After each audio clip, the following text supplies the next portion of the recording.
Beneath the dense canopy of the Midwest, forests stretch for miles in a tangle of hardwoods, pines, and hidden waterways, concealing stories that rarely reach daylight.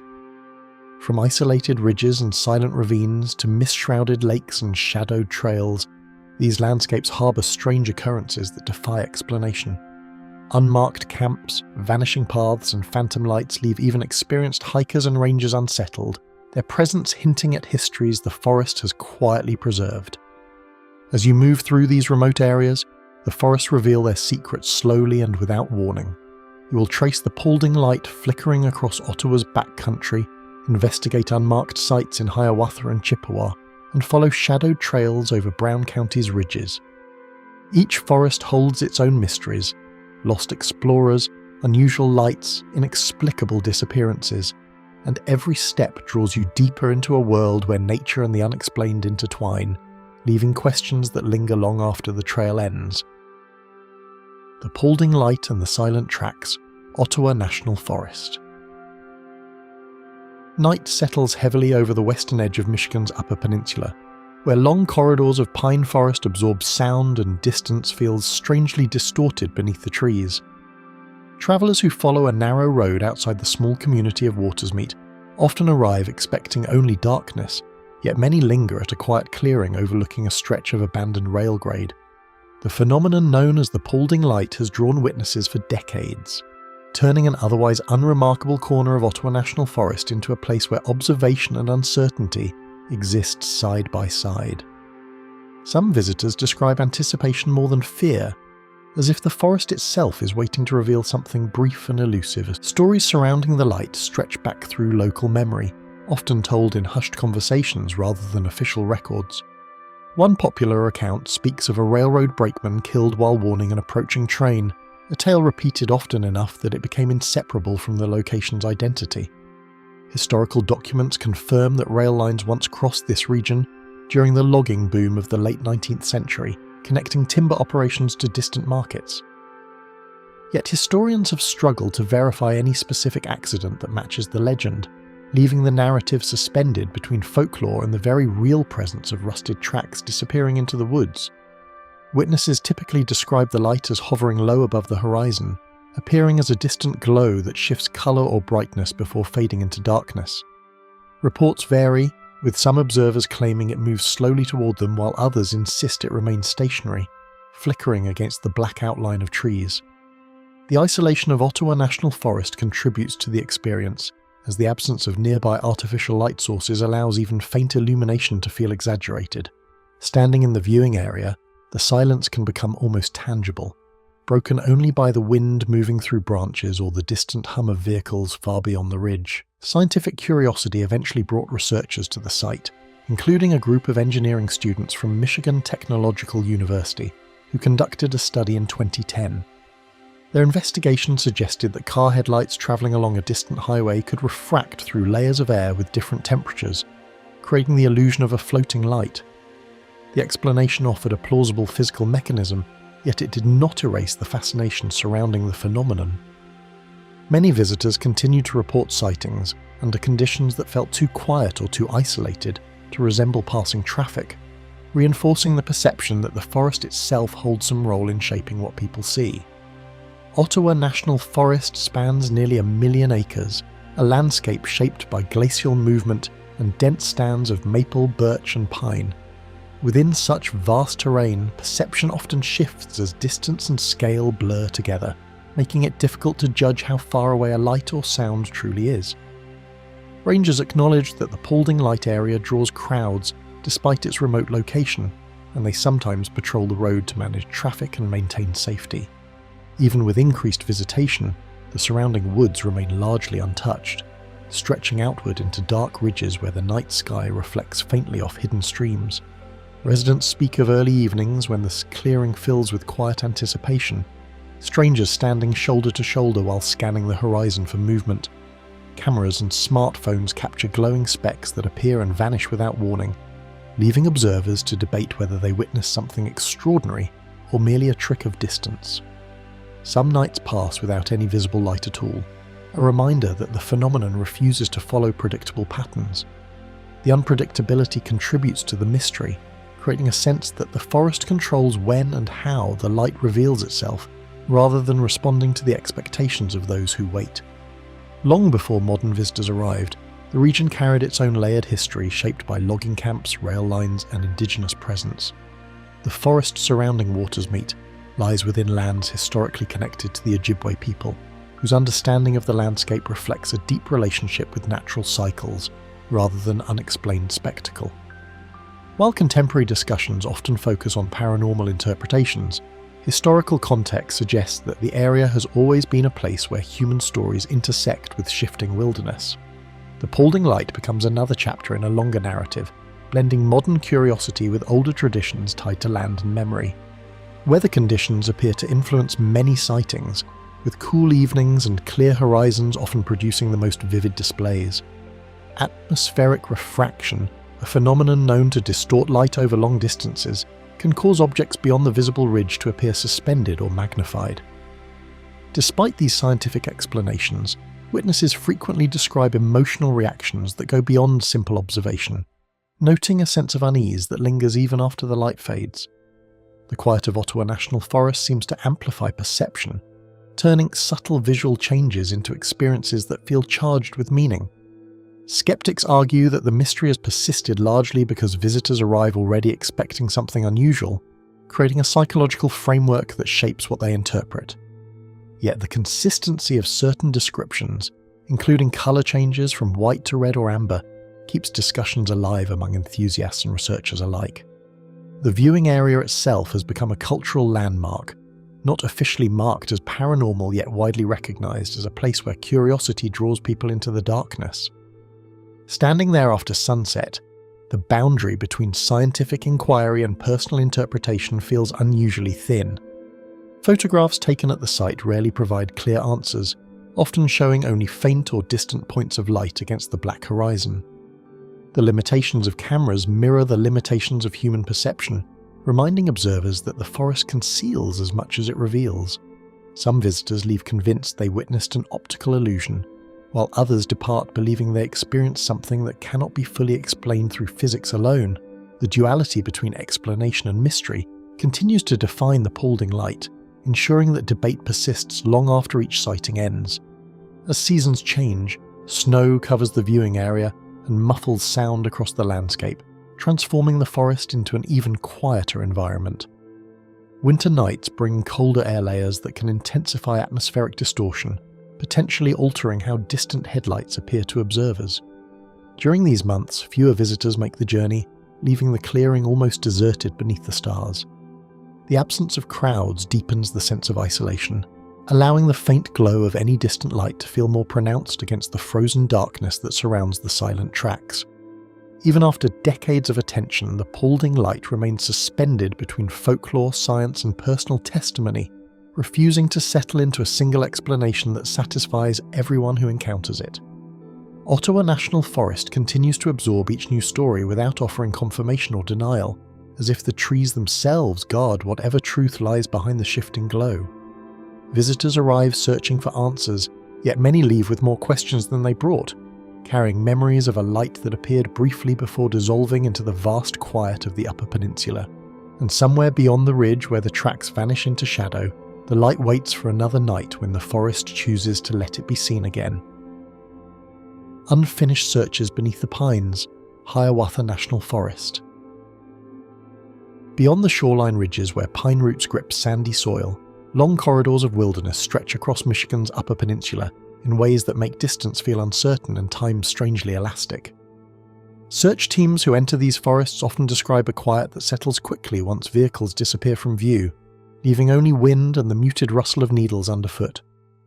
Within this landscape, Hiawatha National Forest has quietly become associated with unfinished searches that rarely draw national attention, yet remain deeply remembered by those who participated. The mystery does not centre on a single dramatic event, but on the lingering absence left behind when efforts conclude without clear answers. Search operations in remote forests follow structured routines shaped by training and terrain rather than urgency alone. Rangers and volunteers organise grid patterns, establish communication checkpoints, and rely on maps that attempt to impose order on terrain that resists simplification. Even with planning, Thick vegetation and limited visibility slow progress, forcing teams to rely on instinct as much as equipment. Reports from wilderness rescue organisations often emphasise how easily disorientation occurs under a dense canopy, where landmarks repeat and sunlight filters unevenly through branches. These realities shape the tone of every search, turning each step into a balance between hope and uncertainty. Thick cedar swamps and uneven ground transform movement into a constant negotiation with the landscape, especially in areas where wetlands interrupt otherwise solid terrain.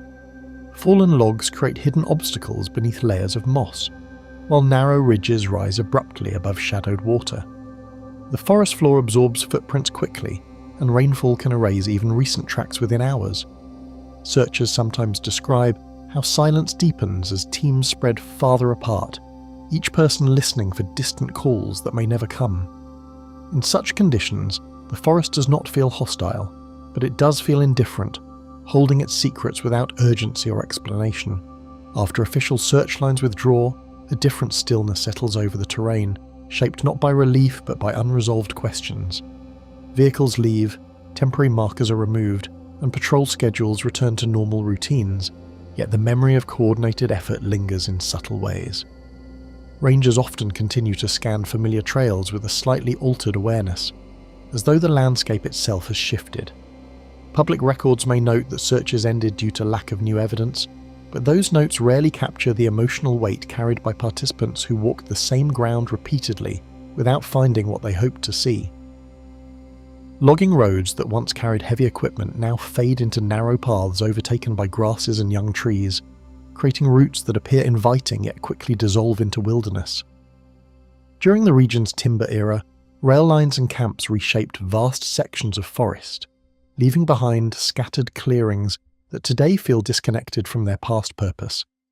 These remnants can complicate searches, as old tracks intersect modern trails in ways that blur orientation. Visitors unfamiliar with the area may underestimate how quickly distance accumulates once they leave maintained paths, a reality that has contributed to numerous search efforts across the broader Upper Peninsula. Occasionally, patrols encounter abandoned items during routine sweeps, objects that suggest presence without providing context. Rangers document these findings carefully, noting location coordinates and conditions before determining whether they connect to active investigations or unrelated activity. The discovery of gear does not always indicate danger, yet it can renew interest in cases that had begun to fade from public attention. Within a forest as vast as Hiawatha, even small details can spark renewed searches, drawing teams back into areas where previous efforts ended without definitive closure. Fatigue becomes an unspoken companion during extended searches, affecting perception as much as physical endurance. Volunteers and professionals alike must maintain focus while moving through repetitive terrain, scanning for subtle disturbances that might indicate a trail or overlooked clue. Training emphasizes patience and methodical observation, yet uncertainty can grow when days pass without progress. Conversations around campfires or staging areas often revolve around probabilities rather than certainty, reflecting the reality that many wilderness searches conclude without the resolution that participants quietly hope to achieve. When winter arrives, snowfall redraws the forest's surface, transforming familiar trails into silent corridors beneath heavy drifts. Snow can preserve tracks temporarily, offering clearer direction than summer conditions allow, but storms and shifting temperatures often obscure those traces quickly. The presence of nearby Lake Superior influences local weather, bringing sudden wind shifts and lake-effect snow that can alter visibility within hours. Search teams must adjust strategies constantly, navigating between open ridges and sheltered valleys where conditions vary dramatically despite short distances. Sound travels unpredictably through dense pine corridors, sometimes carrying voices farther than expected while masking movement just beyond sight. Searchers rely on whistles, radios, and coordinated signals to maintain awareness, yet echoes can create confusion about direction. The forest's acoustic character changes with moisture and temperature, altering how far sound carries across ridges or through wetlands. This unpredictability reinforces the feeling that distance behaves differently here, stretching and compressing in ways that complicate both navigation and communication during long operations. Over time, unresolved cases settle quietly into administrative archives, where detailed maps and notes replace the urgency that once defined each day of searching. Official summaries often emphasize procedures followed and resources deployed, reflecting a system designed to learn from each effort, even when outcomes remain uncertain. For those who study wilderness rescue patterns, Hiawatha National Forest represents one of many landscapes where geography and human expectation intersect in complex ways. The absence of definitive answers does not diminish the effort invested, yet it does leave an unfinished narrative embedded within official records. Visitors return each season unaware of the search routes that once crossed the same trails, now filled with ordinary footsteps. Campers pitch tents near lake shores. Hikers follow marked loops through quiet stands of pine, and the forest resumes its familiar rhythm of recreation and routine. Yet beneath that normalcy lies a quieter layer of memory carried by those who participated in past searches. The terrain looks unchanged, but certain clearings or bends in the trail hold a weight that is invisible to newcomers, reminding rangers that wilderness often preserves its stories without outward signs. What remains most unsettling is not a single incident, but the accumulation of unfinished searches that linger beneath the canopy, shaping how the forest is remembered by those who know its deeper history. Each effort adds another layer to an ongoing narrative defined by patience, uncertainty, and respect for terrain that cannot always be fully understood. The mystery grows not from spectacle, but from repetition, from the knowledge that dedicated teams once moved carefully through these pines, searching for answers that never fully emerged. Long after the searchlines faded back into the trees, the unanswered absence continued to linger as if the forest itself refused to release the last trace of the story. The remote cabins of Yellow Dog Plains, Sylvania Wilderness. Along a chain of quiet glacial lakes where paddle strokes fade into open air, isolated wooden cabins sit scattered across terrain that rarely feels visited. The Yellow Dog Plains, deep within Michigan's Upper Peninsula, are part of the Sylvania Wilderness, a protected expanse of old-growth forest where motorized access is prohibited and human presence remains deliberately minimal. Canoe routes and narrow footpaths wind through dense pine and maple, often leading to cabins built decades ago by hunters or forestry crews. Despite their age, these structures maintain a quiet, almost frozen presence, as if their occupants simply stepped away and never returned, leaving traces that the forest itself preserves. Strict wilderness regulations shape every structure that exists here, emphasizing minimal impact and impermanence. Cabins are maintained selectively, often by volunteers or seasonal caretakers, and only appear in designated zones.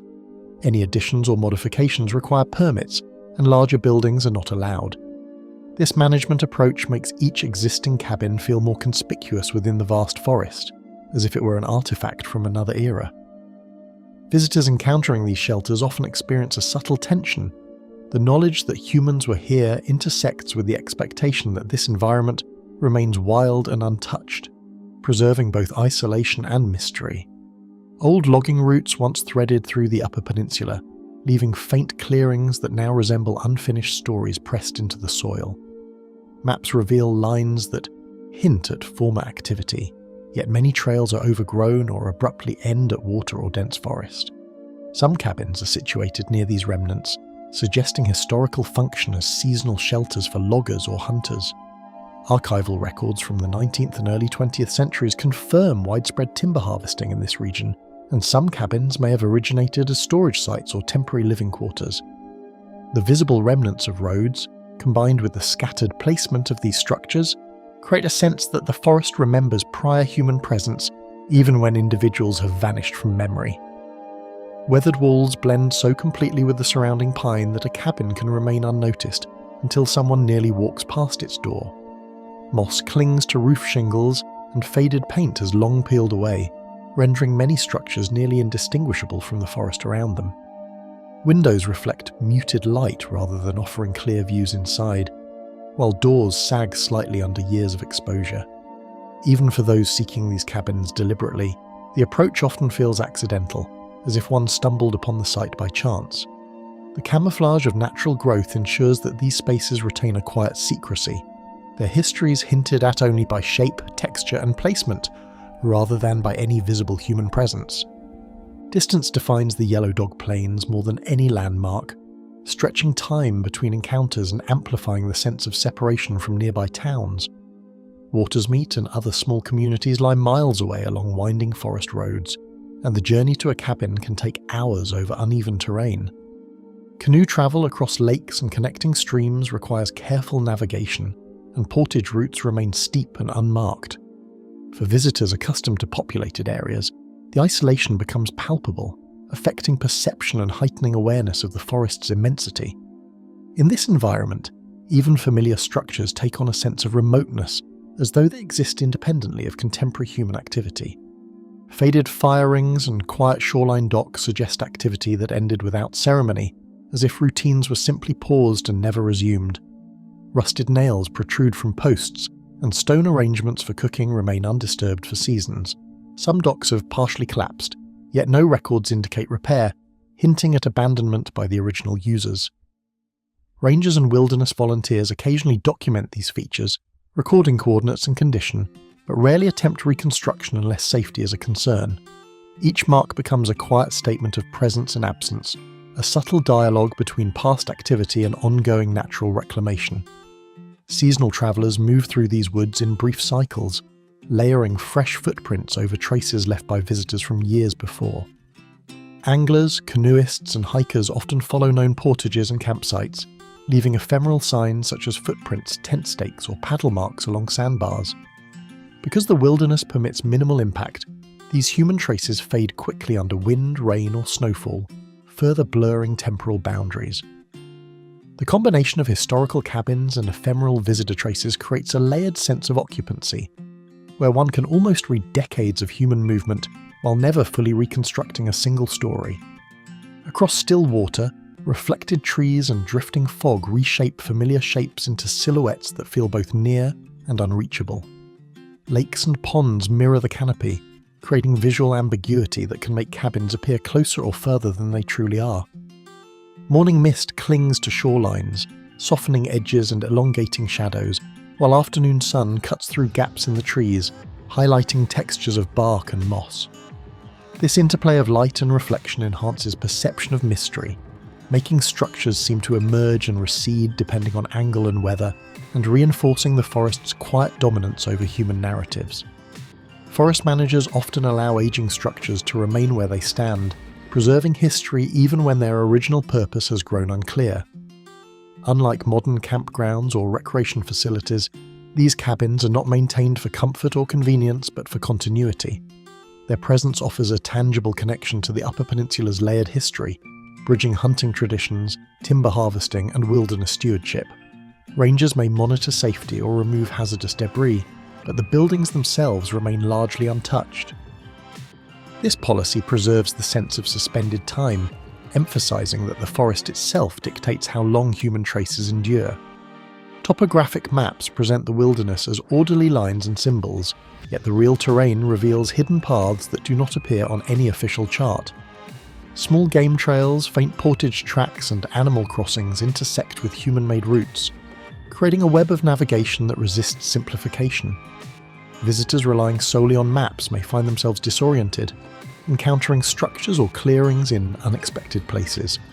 The discrepancy between mapped representation and lived experience deepens the sense of uncertainty, allowing cabins to appear in surprising locations and reinforcing the perception that the forest patterns are deliberately enigmatic. As daylight fades, the cabins lose their outlines and merge with the forest, leaving only faint angles visible between shadows.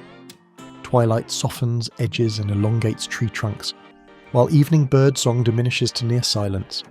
The air grows cool and still, carrying scents of pine resin, damp earth and decaying leaves.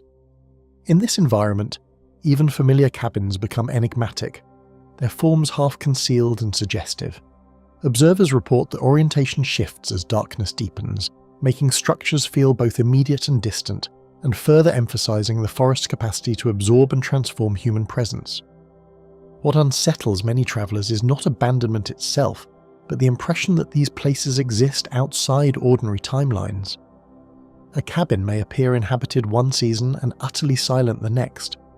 A trail may seem recently used, yet no human presence is visible. This temporal ambiguity heightens the sense of mystery, as if the forest has preserved these spaces as frozen moments, paused between use and neglect. Every observation becomes interpretive, leaving visitors to question whether the past is ending or merely lingering in the trees. In the quiet spaces between the lakes and the pines, the cabins hold their silence like unfinished sentences waiting for someone who never quite arrived. Isolated signals from the inland seas. Royale National Park. Fog drifts along the shores of Royale, carrying the distant sound of waves into forests so thick that even footsteps seem muffled, setting the stage for faint, mysterious transmissions reported by visitors. Situated within Lake Superior, Royale National Park is the largest island in the lake and one of the most remote locations in the Midwest. Its dense boreal forests, rocky shorelines, and interconnected inland lakes create both natural beauty and profound isolation. Over the decades, reports of unexplained signals, heard on radios or as faint clicks and tones, have occasionally surfaced, leaving a lingering sense of mystery that blends the technical with the environmental.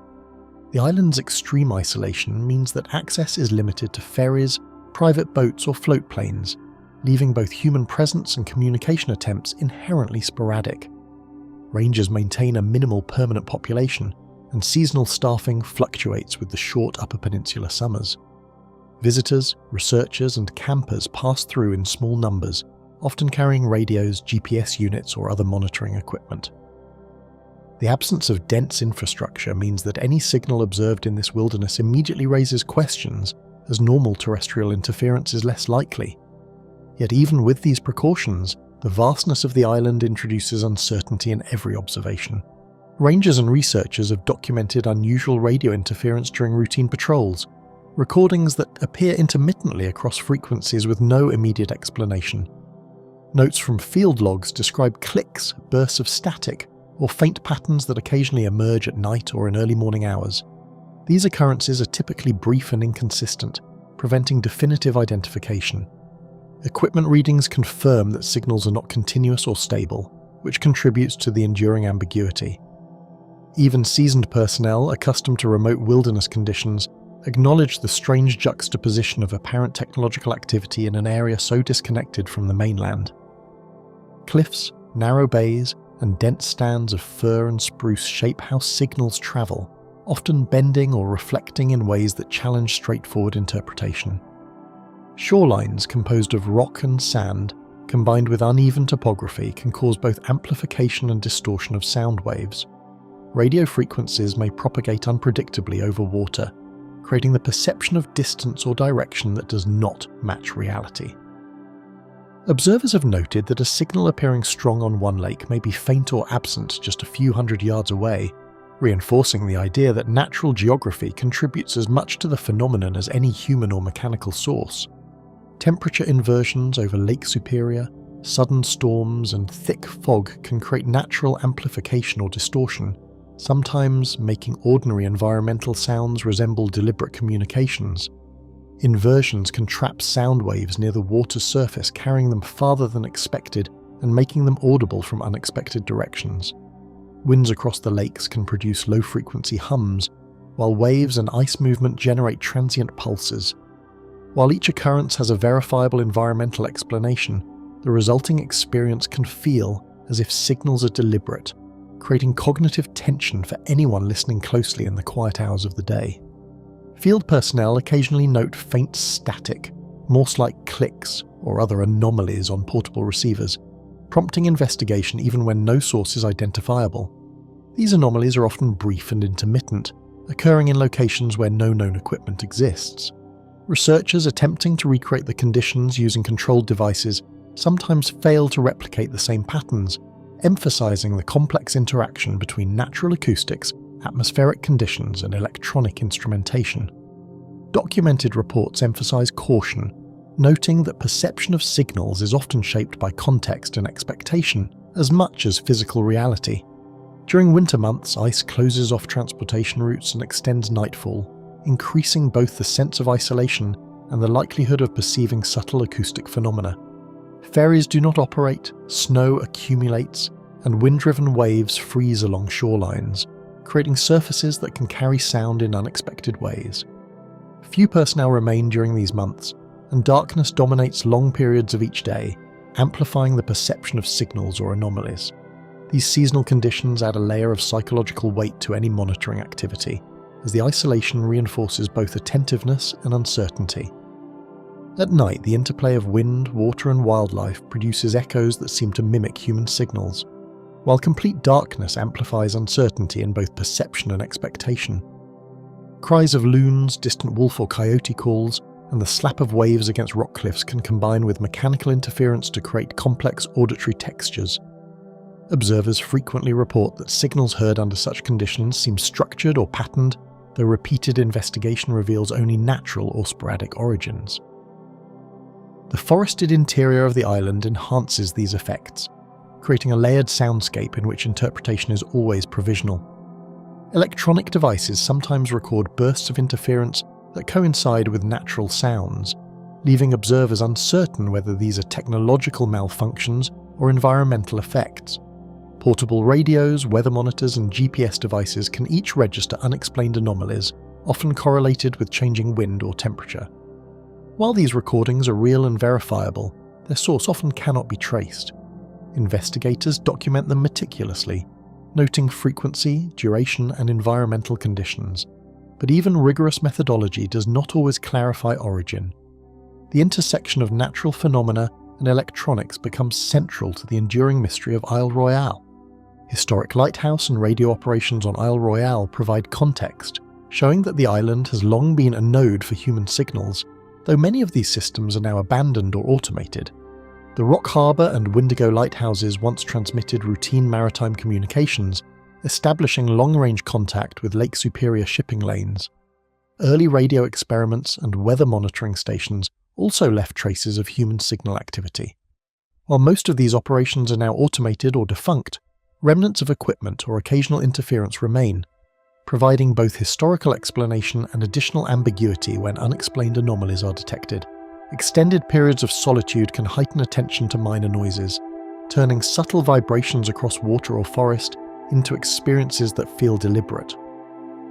Personnel conducting long-term fieldwork often report that isolation amplifies perception, with faint signals drawing disproportionate attention. This cognitive effect is well documented in wilderness psychology, where prolonged quiet and minimal human contact heighten sensitivity to sound and movement. On Isle Royale, the combination of extreme isolation and environmental complexity produces conditions in which ordinary natural and technical sounds can feel extraordinary or even purposeful. The ongoing ambiguity between what is natural, what is mechanical, and what might be human-generated forms the true enigma of Isle Royale, creating tension that never fully resolves. Observers are left to navigate the delicate boundary between documented phenomena and perception, between known equipment and the unexplainable. The island's isolation ensures that these experiences are rarely confirmed or disproven by simultaneous witnesses, deepening the sense of mystery.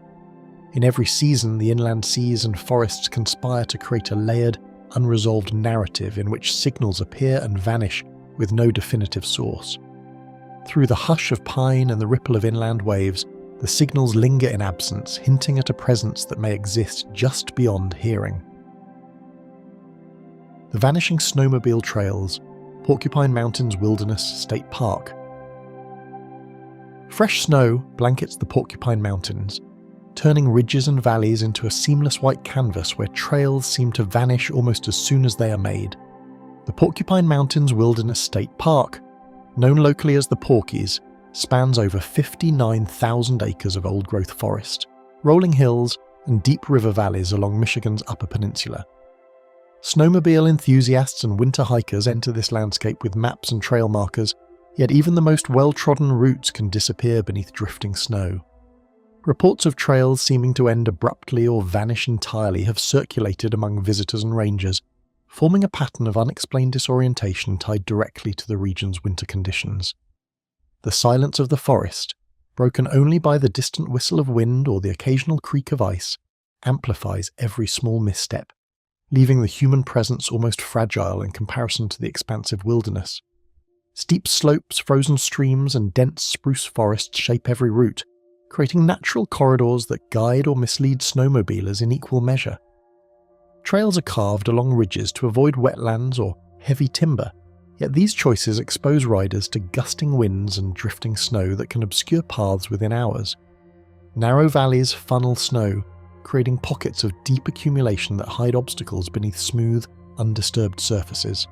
Even small depressions, partially buried logs or hidden rocks, can completely halt progress and require careful navigation.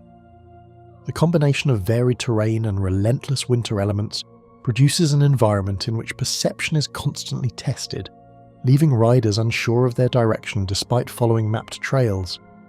The forest itself seems to shift subtly with every storm, turning once familiar paths into unfamiliar corridors of white.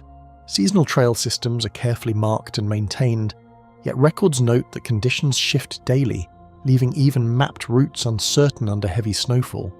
Signposts are placed at strategic points along major trails, and volunteer organizations assist the Michigan Department of Natural Resources in trail grooming. Despite these efforts, storms, drifting snow, and thaw cycles can render markers ineffective, requiring riders to rely on experience and judgment.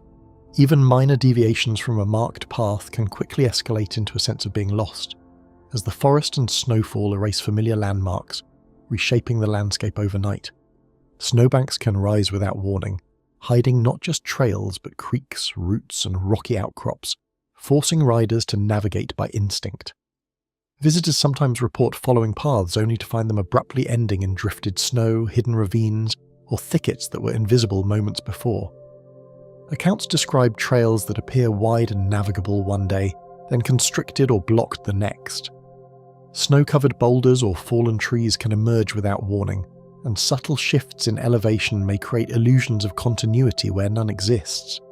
These phenomena are documented by rangers in patrol logs, though explanations remain grounded in natural conditions rather than supernatural interpretations. The forest's dynamic winter landscape itself is enough to confound perception and create a genuine sense of mystery, as each ridge and hollow seems to shift in relation to snow, wind, and light.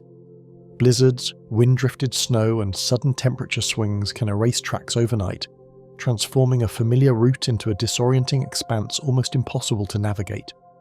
Heavy winds can sculpt drifts across open areas, creating the appearance of unbroken terrain where trails once led. Snowfall can accumulate unevenly, with some stretches of trail buried under several feet, while nearby areas remain clear. The accumulation is not uniform. Snow can swirl into unexpected patterns, forming hidden ridges or soft troughs that mislead the eye and the mind. Riders returning to trails after a storm often discover that previous tracks are gone, leaving only a pristine white surface that conceals both direction and hazards, creating an eerie impression that the forest itself has consumed the paths. Even with GPS devices or topographic maps, riders can become confused, misjudging slope angles or underestimating snow depth in shadowed valleys and open ridges. GPS signals can falter in dense forest or narrow canyons, while snow-covered terrain obscures visual reference points. The forest's uniform white can create visual illusions, compressing depth perception and making familiar landmarks appear farther or closer than they truly are. Experienced snowmobilers caution that reliance on technology alone is insufficient in this environment, and that judgment and situational awareness are essential to safe navigation. Ice patches, shadowed gullies, and snowbanks can all make a route that seems direct into a deceptive maze. Rangers frequently encounter traces of lost or misdirected snowmobilers, and their logs reveal patterns where human expectation clashes with the unpredictable forest winter. Patrols document abandoned tracks, unmarked detours, and riders who have veered into areas that were previously passable but suddenly became blocked. Many of these cases are resolved safely, but the recurring theme is the forest's ability to reshape itself continuously, turning once familiar routes into deceptive or impassable pathways. The logs underscore that even skilled riders can experience sudden disorientation in this landscape, and that winter's constant changes leave no permanent trail. Early or late in the season, thin snow cover, slushy trails, or ice patches can unexpectedly change travel conditions, forcing sudden detours across unmarked terrain. Trails that are navigable in midwinter may be unsafe or invisible during thaw periods, while ice formations can hide streams or depressions that were previously obvious. Riders must constantly adjust to changing conditions, Yet these subtle shifts contribute to the sense that the trails themselves are ephemeral, appearing and disappearing according to the whims of the winter environment. Even small patches of fog or falling snow can obscure a ridge or creek, intensifying the feeling of being in a constantly evolving landscape. Long stretches of silent forest, punctuated only by the roar of a snowmobile engine, heighten perception and can distort distance, scale, and direction in ways that confuse even experienced riders. Snow acts as both a muffler and a reflector, creating auditory illusions that make objects seem nearer or further away. The white landscape reduces visual contrast, making tree lines, ridges, and other reference points harder to judge. Subtle changes in light, such as shadows stretching over snowbanks or glints of ice, can further mislead perception. The result is a sensory experience in which ordinary trails seem uncertain, vanishing, or misleading, amplifying both tension and the sense of isolation. Riders often report a sense of time distortion, where hours can feel like minutes, emphasizing the forest's power to alter both space and awareness. Fallen trees, frozen streams, and drifted slopes intersect with human-made trails, creating obstacles that appear and vanish as snow and ice shift throughout the day.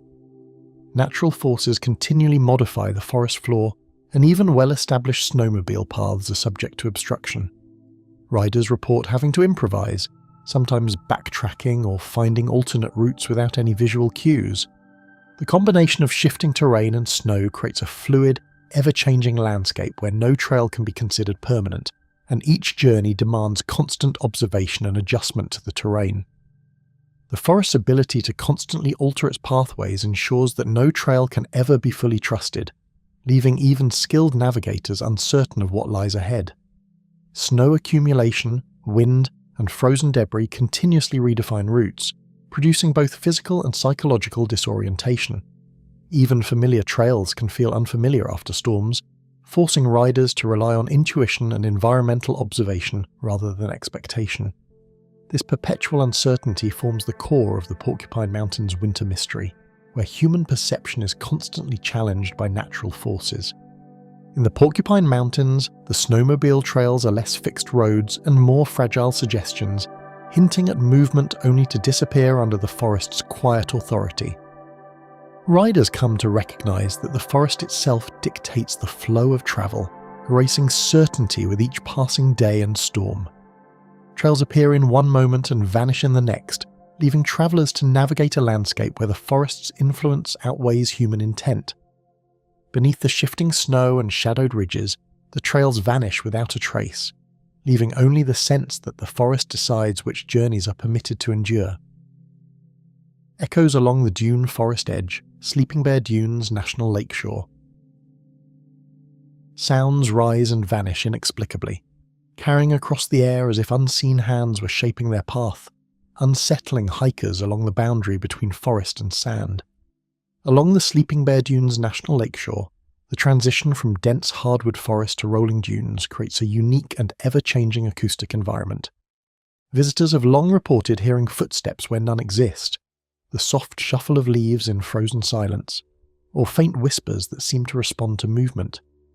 These experiences are consistent enough to have been recorded in ranger logs, yet no source is ever definitively identified. The uncanny nature of these auditory phenomena leaves even experienced hikers questioning what is real and what is imagined. Whispers of wind twist and scatter, producing strange reverberations that make ordinary noises appear distant or unnervingly close, confounding the listener's sense of space. Sound in this area is notoriously difficult to gauge because of the dune ridges, hollows, and cliff edges, which can reflect and distort waves unpredictably. A snap of a twig or the faint patter of snow can echo as though coming from the opposite side of the forest, creating the illusion of movement where there is none. Seasonal storms further complicate perception, as gusts funnel through narrow valleys and gullies, giving voice to the otherwise silent landscape. History lingers in subtle ways, with echoes of past activity, logging, settlement, and indigenous movement intertwining with the natural sounds of the dunes and forest. Early 19th century settlers harvested timber along the edges of the dunes, while the Odawa and Potawatomi peoples navigated these lands for generations, leaving traces of footpaths and campsites that still subtly alter how wind and sound interact today. Ranger surveys have identified several locations where faint impressions of old trails appear, even though modern maps do not mark them. Some hikers suggest that these echoes are not only acoustic phenomena, but carry residual traces of human activity embedded in the landscape itself. Visitors speak of footsteps that follow, or voices that seem to respond, though no other person is present, creating a persistent tension between reality and perception. Hikers entering the forest edge report that even when trails are empty, soft sounds move with them as if tracking progress. Footsteps might rise in pitch and clarity as one approaches a particular dune hollow, only to fade or vanish entirely without any sign of the supposed source. Campers recount the subtle creaking of sand shifting under weightless pressure, as if something unseen is traversing parallel to their path. While natural explanations exist for some of these phenomena, their consistency and specificity remain puzzling. Atmospheric currents play tricks, bending sound across ridges and through trees so that a simple gust of wind can resemble deliberate motion or speech. Air temperature gradients, humidity, and the shifting sands themselves all influence how sound travels, creating dissonance between what is seen and what is heard. Even experienced sound engineers visiting the dunes have remarked on the unusual patterns, noting that a simple exhale can be carried, amplified, or mirrored across wide distances. Seasonal wind directions, especially during the colder months, seem to accentuate this effect, creating eerie clarity in sounds that normally would be absorbed or muffled. Seasonal shifts alter everything as snow, temperature, and moisture transform how sound travels across dunes, leaving familiar routes acoustically unfamiliar. In winter, frozen sand surfaces and hardened snow produce sharper echoes than softer summer dunes, making every footstep seem amplified or echoed from multiple directions. Summer rains soak the sand and forest floor, dulling the auditory environment, yet storms create temporary channels where sound can travel in unexpected ways. Hikers often report that a trail they once knew by sound alone becomes indecipherable after a seasonal change, as if the forest and dunes themselves are rearranging the rules of perception. Prolonged silence sharpens awareness, heightening every subtle creak of sand or whisper of pine, making the forest edge feel alive with imperceptible movement. In moments of quiet, even minor disturbances, a falling pine cone, shifting sand, or a distant bird call become exaggerated in the listener's mind. Psychologists studying wilderness perception suggest that extended focus in such environments can amplify both expectation and anxiety, causing the brain to interpret ambiguous sounds as intentional or meaningful. Along the Sleeping Bear Dunes, this interplay between environmental acoustics and human perception intensifies the sense of mystery and heightens the forest's quiet authority. Rangers record the uncanny, documenting hikers' reports of inexplicable noises and mapping patterns to distinguish ordinary echoes from unusual occurrences. Logs describe reports of footsteps crossing dunes in areas devoid of human activity, as well as voices carried across gullies that no one could have produced. Rangers note the conditions, wind speed, humidity, time of day, and often find the sounds cannot be explained purely by natural phenomena, leaving a lingering uncertainty. Despite extensive monitoring, the events are sporadic and unpredictable, further enhancing their mysterious reputation among locals and visitors alike. Interactions between air and terrain produce reflections, delays, and distortions that make orientation nearly impossible and challenge even experienced observers. A clap of hands or a shout can travel hundreds of feet, bouncing off sandbanks, cliff walls, and forest clearings in unexpected patterns. Hikers often report hearing responses from directions that do not align with the physical terrain, creating the illusion of presence where none exists. This interplay of physics and perception ensures that the mystery persists, as each visitor experiences the forest edge differently, depending on position, movement, and sensitivity to sound. Certain echoes seem intentional, moving in arcs, stopping abruptly, or appearing to follow individuals, yet no tangible source is ever found.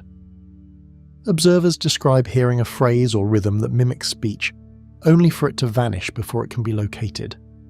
Others hear footsteps seemingly following parallel to their route, remaining synchronized with movement across uneven terrain. Such occurrences challenge both explanation and imagination, and despite careful observation, the patterns resist mapping or prediction.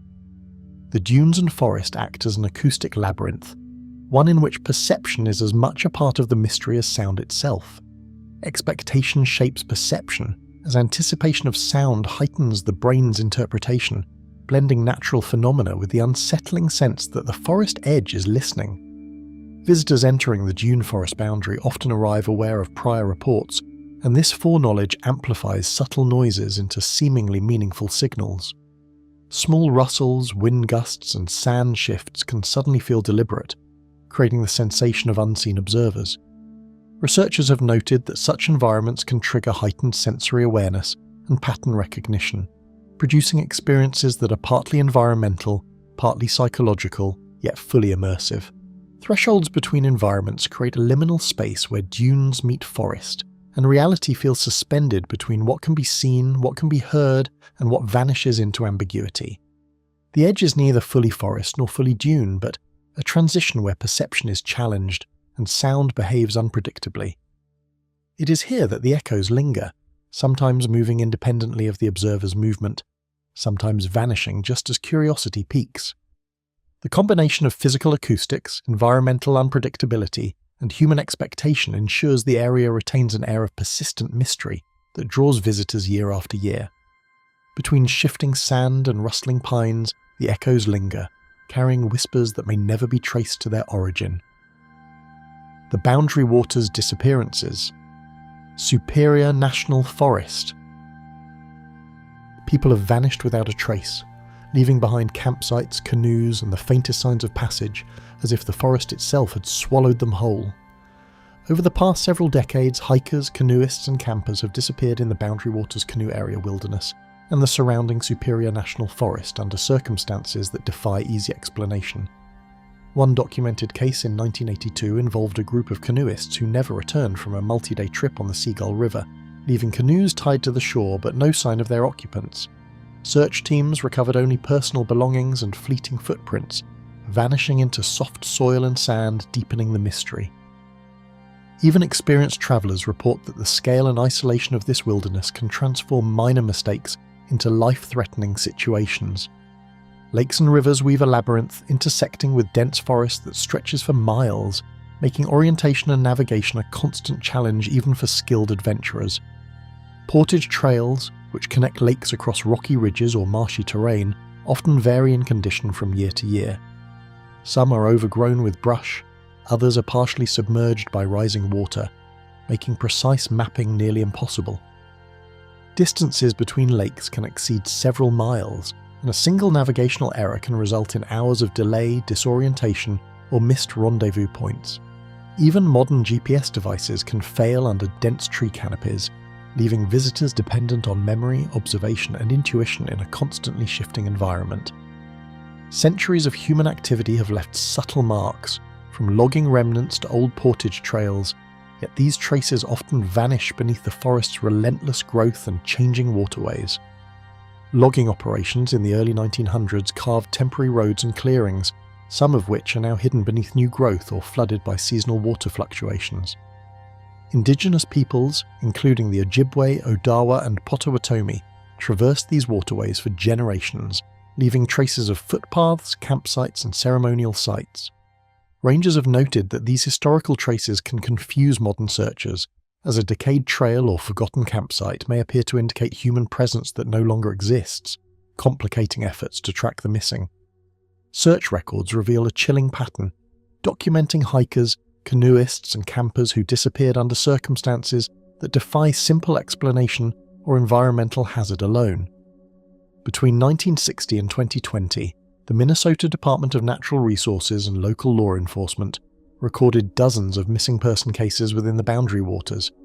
Some involved overnight trips where people never reached their planned destination, while others vanished within sight of well-travelled portages or established campsites. In many cases, belongings were left undisturbed, tents remained upright, and food supplies were intact, suggesting that those who vanished did so without warning or struggle. The frequency and consistency of these occurrences have cemented the forest's reputation as a place where disappearances are both sudden and absolute. Search and rescue teams confront immense difficulty, navigating bogs, fallen trees, and remote lakes that frustrate both equipment and effort, leaving many areas effectively unreachable. Dense undergrowth and forest canopy make aerial searches unreliable, and rivers or lakes can carry objects and possibly people far from their origin. One 1995 case involved a multi-agency search for a lost canoeist on Basswood Lake, where teams combed dozens of miles of shoreline only to find no trace. Rescue teams must also contend with the logistical challenge of reaching isolated lakes by foot or canoe, transporting food, medical supplies, and equipment for extended search operations in rugged terrain. Natural hazards abound, from sudden storms and submerged obstacles to swift river currents and hidden bogs, each capable of turning a routine excursion into a life-threatening situation.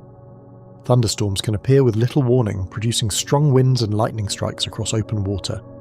River currents can pull even a strong swimmer under quickly, while hidden rocks or fallen trees create hazards for both paddlers and hikers. In spring, snowmelt raises lake levels and floods low-lying trails, altering the landscape and increasing the risk of accidents. Winter conditions, including thin ice and sub-zero temperatures, have claimed those who misjudged safety or underestimated the forest's unpredictability.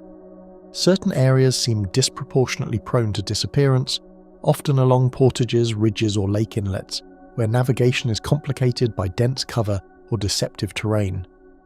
Locations like Seagull Lake, Basswood Lake and Little Trout Lake have recurring cases over decades, each characterized by sudden vanishings along well-known trails or waterways. Observers note that even experienced travelers can become disoriented, as the uniformity of tree lines, mirrored water surfaces, and repeated portage paths creates an almost maze-like effect.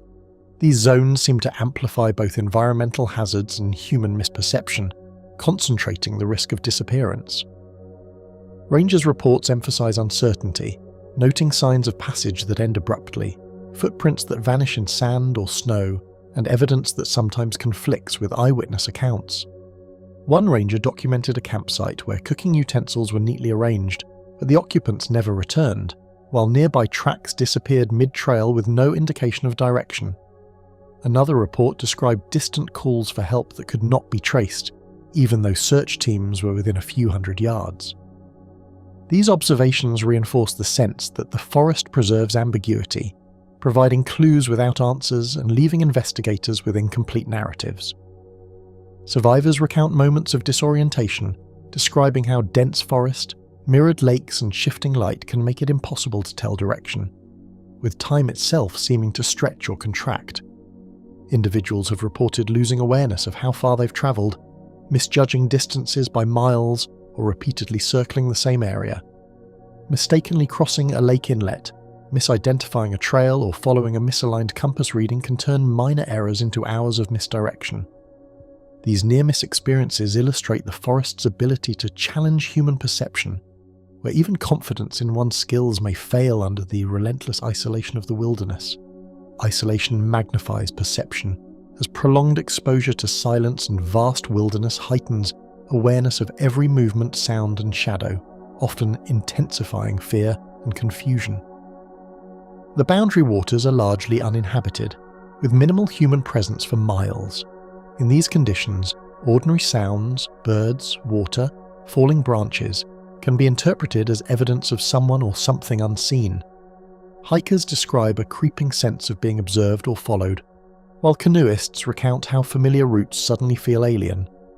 This psychological pressure compounds environmental hazards, creating situations in which panic and disorientation become as dangerous as physical obstacles. Even after investigations conclude, missing persons remain unexplained, with forested waters and remote trails leaving both officials and locals unsettled by the unanswered questions. Extensive searches may last days or weeks, yet certain cases remain unresolved indefinitely. Families are left without closure, and rangers are often frustrated by the lack of physical evidence. Over time, these unresolved disappearances contribute to the region's reputation as a place where the wilderness can claim individuals entirely, leaving no trace, no explanation, and no apparent pattern that can reliably predict or prevent future cases. The forest appears patient and indifferent, a living threshold that preserves the unknown, where human presence can vanish as if it were never there at all. Its lakes and portage trails invite exploration, yet those same features conceal hazards and uncertainties that have confounded searchers and officials for decades. Visitors may find beauty and solitude, but they are also reminded that the scale, complexity, and quiet indifference of the boundary waters ensure that disappearance is always a possibility. Nature in this region holds its own rules, unyielding and absolute, where explanation and resolution are never guaranteed. When search parties depart and the lakes fall silent, the boundary waters keep their missing, holding them where maps and memory cannot reach. Unmarked camps in the Northern Pines, Chippewa National Forest. Scattered among the dense pines, small camps appear suddenly, unlisted on maps and absent from any official record, leaving observers to wonder who left them behind. Each site hints at human passage, yet no footprints or belongings provide definitive clues about the individuals who built and abandoned these shelters. Some are tucked beneath dense undergrowth, while others cling to small ridges overlooking bogs or lakes. Over decades, these unmarked camps have quietly accumulated, creating a hidden network that continues to intrigue rangers, researchers, and adventurous hikers. They are reminders of human presence in a forest that otherwise seems untouched and indifferent. Swamps and ridges conceal these sites, creating natural barriers that obscure trails and allow temporary settlements to remain hidden for months or even years.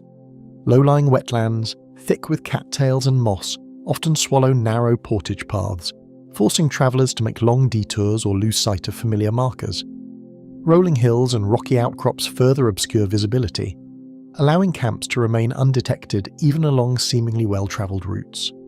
Canoeists may glide past without noticing faint smoke stains on stones, while hikers could pass within a few feet of an abandoned shelter without realising it exists. The forest's natural complexity gives these camps a measure of permanence despite their impermanence. Generations of human activity have brushed against the forest, from logging operations to indigenous seasonal camps, leaving faint traces that blend into the ever-changing landscape. Early 20th century logging crews carved temporary roads and left tool marks, while Ojibwe and other indigenous groups historically established seasonal sites near water sources and high ridges. Over time, vegetation has reclaimed many of these sites, erasing the edges of clearings and burying evidence beneath leaf litter and moss. This layering of human presence makes it difficult to distinguish which traces belong to modern visitors and which are remnants of past generations, further deepening the sense of mystery surrounding the forest. Those who traverse the trails often stumble across them, discovering fire rings, scattered utensils, and rudimentary shelters that suggest occupants departed without notice. Occasionally, items such as a tin cup, a folded tarp, or a simple cooking pot remain behind, abandoned without explanation. In one documented case, a small lean-to appeared beside a rarely used portage trail, with the fire pit still containing partially burned wood. Nothing else was left. No footprints leading away, no indication of the occupant's direction. The forest in these moments feels alive, quietly preserving the story of those who visited yet left no trace beyond their impermanent dwellings. Certain clusters of camps share curious similarities, from their proximity to water sources to construction style, hinting at practical choices or repeated behaviours by unknown individuals. Shelters are often built using fallen branches, tarps, or simple tents, and tend to appear near fresh water, with fire pits positioned for both safety and convenience. Some camps are located at the edges of wetlands, others on higher ground above lakes prone to seasonal flooding. The repetition of these patterns suggests that visitors, whether casual hikers, transient workers or survivalists, apply common principles of wilderness survival even when leaving minimal evidence of their presence. Weather and wildlife constantly reshape the camps, erasing footprints, scattering belongings, and softening the edges of makeshift shelters until they are nearly invisible. Summer rains can wash away trails, while strong winds break branches and flatten tent sites. Deer, raccoons, and other forest creatures investigate abandoned items, carrying food scraps into hidden corners or trampling fire rings. Winter snow covers signs of passage, sometimes revealing them only briefly during early thaws before melting again. The forest itself actively participates in erasing human traces, preserving only subtle hints of what occurred and leaving visitors to piece together incomplete stories from fleeting evidence. Reports from field surveys highlight improbable locations, where unmarked camps are found atop ridges, deep within bogs, or along lakes thought to have been thoroughly explored. Teams surveying remote areas occasionally stumble upon small fire rings on rocky summits or shelters tucked within wetlands, locations that seem unlikely for anyone seeking convenience or comfort. Some sites have no trails leading to them, suggesting careful or deliberate placement, while others appear on maps in areas considered inaccessible. These discoveries reinforce the idea that the forest retains secrets, capable of hiding human activity in plain sight and leaving questions unanswered for years or decades. Explanations remain tentative, ranging from transient forest workers to survivalists or lost travelers, yet no single cause accounts for the variety and distribution of these hidden sites. Some shelters likely belong to campers passing through on extended excursions, others may be built by those living off-grid for weeks at a time. In some cases, researchers suspect abandoned research or logging sites that were never fully documented. Even when patterns are identified, anomalies persist.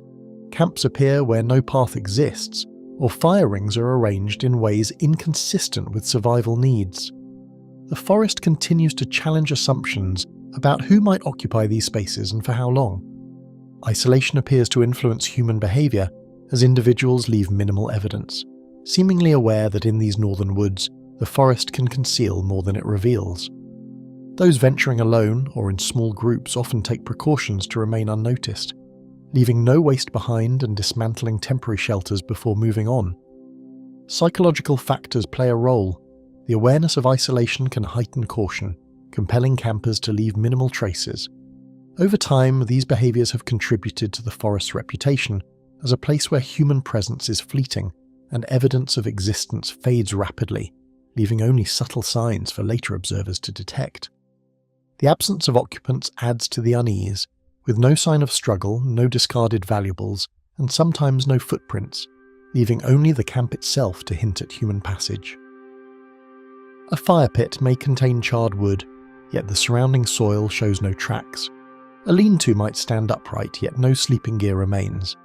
These silent indicators suggest deliberate departure or the impermanence of human presence, creating a tension between what is left behind and what remains unknown. For anyone encountering such a site, the forest feels both inviting and secretive, offering clues while withholding answers. For visitors and searchers alike, the existence of these unmarked camps serves as a reminder that the forest can harbour unknown histories and unexpected presences, even in well-travelled areas. Trails thought thoroughly explored trails yield unexpected discoveries, prompting new questions about past visitors and the choices they made. Canoeists navigating portages might spot a lean-to obscured by brush, while hikers encounter fire rings long forgotten beneath moss and leaf litter. These moments underscore the forest's capacity to preserve secrets, even in areas that seem familiar, leaving human activity to blend almost seamlessly into the wilderness. The northern pines silently witness every passage, preserving the traces of people who arrived and vanished without explanation, leaving questions behind in the soft forest floor. Each shelter, each fire pit, each scattered utensil contributes to an unspoken archive, a record of human presence that the forest alone can interpret. Over time, these traces are smoothed, scattered and transformed by wind, water and wildlife, yet the underlying mystery endures, waiting for those who might notice and ponder what transpired long ago.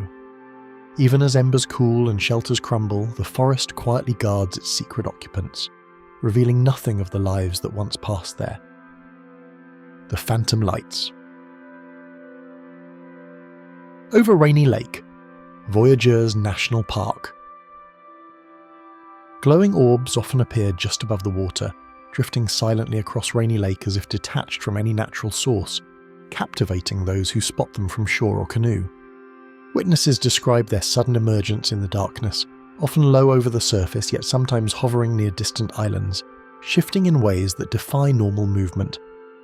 The lights vary in colour, intensity and size, sometimes flickering like candles, other times blazing in steady, unnatural hues. Even experienced park personnel and long-time locals report being caught off guard, unable to predict when or where the phenomenon will appear, giving it an eerie and unpredictable presence over the lake. The lights often linger longer than expected, drawing attention as if testing the focus of anyone who observes them. Dense forests frame the lake's wide expanse, with mist rising from the water and islands scattered like sentinels, creating a backdrop where light and shadow blur together. Rainy Lake stretches across the border between Minnesota and Ontario, its waters intersected by countless inlets and channels. Towering pines and spruces line the shoreline, their reflections shimmering faintly on calm nights. Fog frequently drifts through these islands, thickening the air and diffusing light into ghostly shapes that challenge perception. Canoes moving silently through the waterways are easily swallowed by the darkness, and any unexpected light can seem to float independently, as though guided by a will beyond the observer. Even distant sounds of loons or wind seem to fade when the lights appear, heightening the sensation that the phenomenon exists in a space apart from the natural world. Historical journals recount sightings from fishermen and explorers, noting sudden bursts of colour and motion that seem to defy explanation even decades ago. Early 20th century accounts describe travellers spotting lights at night, sometimes moving in ways that suggested neither fire nor lantern. Some reports indicate orbs rising above tree lines, or gliding across open water in arcs inconsistent with wind or current. These descriptions, preserved in local newspapers and diaries, reveal that the phenomenon is not recent, but a long-standing mystery tied to the unique geography and isolation of Rainy Lake. One account mentions a group of loggers pausing their work to watch a series of flickering lights dance across a small channel, leaving them uneasy yet enthralled by the unexplained spectacle. In recent years, campers and park rangers have reported lights appearing during foggy evenings or calm nights, often moving in erratic patterns that elude observation. One ranger documented a series of lights drifting along the southern channels, disappearing when approached closely. Tourists recall being drawn from their campsites by the movement of glowing points over the water, only to find them vanished moments later. Even modern tools such as flashlights, binoculars and cameras often fail to capture the full phenomenon, emphasizing the ephemeral and elusive nature of the lights. Some visitors have spent entire nights scanning the horizon, witnessing repeated appearances and disappearances, yet capturing nothing on photographic equipment beyond faint, indistinct glows. Observers frequently describe consistent patterns, such as lights lingering near the horizon or tracing shapes along the lake surface, hinting at an underlying order that remains mysterious. Some movements appear to circle small islands, while others rise and fall in seemingly deliberate sequences. Multiple witnesses at the same time have reported similar behaviour, adding credibility to the phenomenon. The lights sometimes appear in clusters, at other times alone, always maintaining an otherworldly quality that distinguishes them from natural reflections or passing boats. Several accounts mention lights vanishing when approached too closely, only to reappear in a different location, suggesting an intelligence or awareness that continues to elude explanation. Temperature inversions, reflective surfaces and drifting fog may occasionally influence the appearance of the lights, though these factors fail to account for all documented observations. Atmospheric conditions can refract distant lights, creating illusions of floating or moving objects. Still, many reports occur on nights with clear air and calm water, eliminating common optical explanations. Scientific studies remain inconclusive, and while natural phenomena may contribute to some sightings, they cannot fully replicate the unpredictable trajectories, rapid movements, or colour variations consistently described by witnesses. Researchers also note that magnetic anomalies in the region appear unrelated, offering no definitive answers about what triggers the lights. Witnesses' perspectives often shift in the isolation of the forest, with distance, darkness, and anticipation influencing how the phenomenon is perceived. Canoeists navigating narrow channels or hikers along forested shorelines report heightened senses, where the slightest movement of light is immediately noticed. Loneliness and attention to subtle changes in the environment can amplify the apparent motion or intensity of the orbs. Yet even in groups, observers describe a shared experience that seems external to their perception, as if the lights are independent of human interpretation. Many describe a sense of suspended time where minutes stretch, and the forest feels simultaneously vast and intimate under the presence of these unexplainable orbs. Investigations and scientific hypotheses have yet to fully reconcile all sightings, leaving gaps that preserve the enigma and challenge conventional explanations. Researchers have explored possibilities including bioluminescent insects, distant boat lights, or even geological gas emissions. None of these accounts adequately explains the movement, timing, and recurrence of the lights across multiple seasons. Some studies have attempted to map sighting locations, revealing a correlation with particular channels and island clusters, though the underlying cause remains elusive. Attempts at time-lapse photography, drone surveillance, and radar tracking have captured only faint, shifting glows offering tantalizing evidence yet no solution. Local stories and indigenous legends speak of guiding or warning lights, weaving the phenomenon into a broader cultural memory that blurs fact and folklore.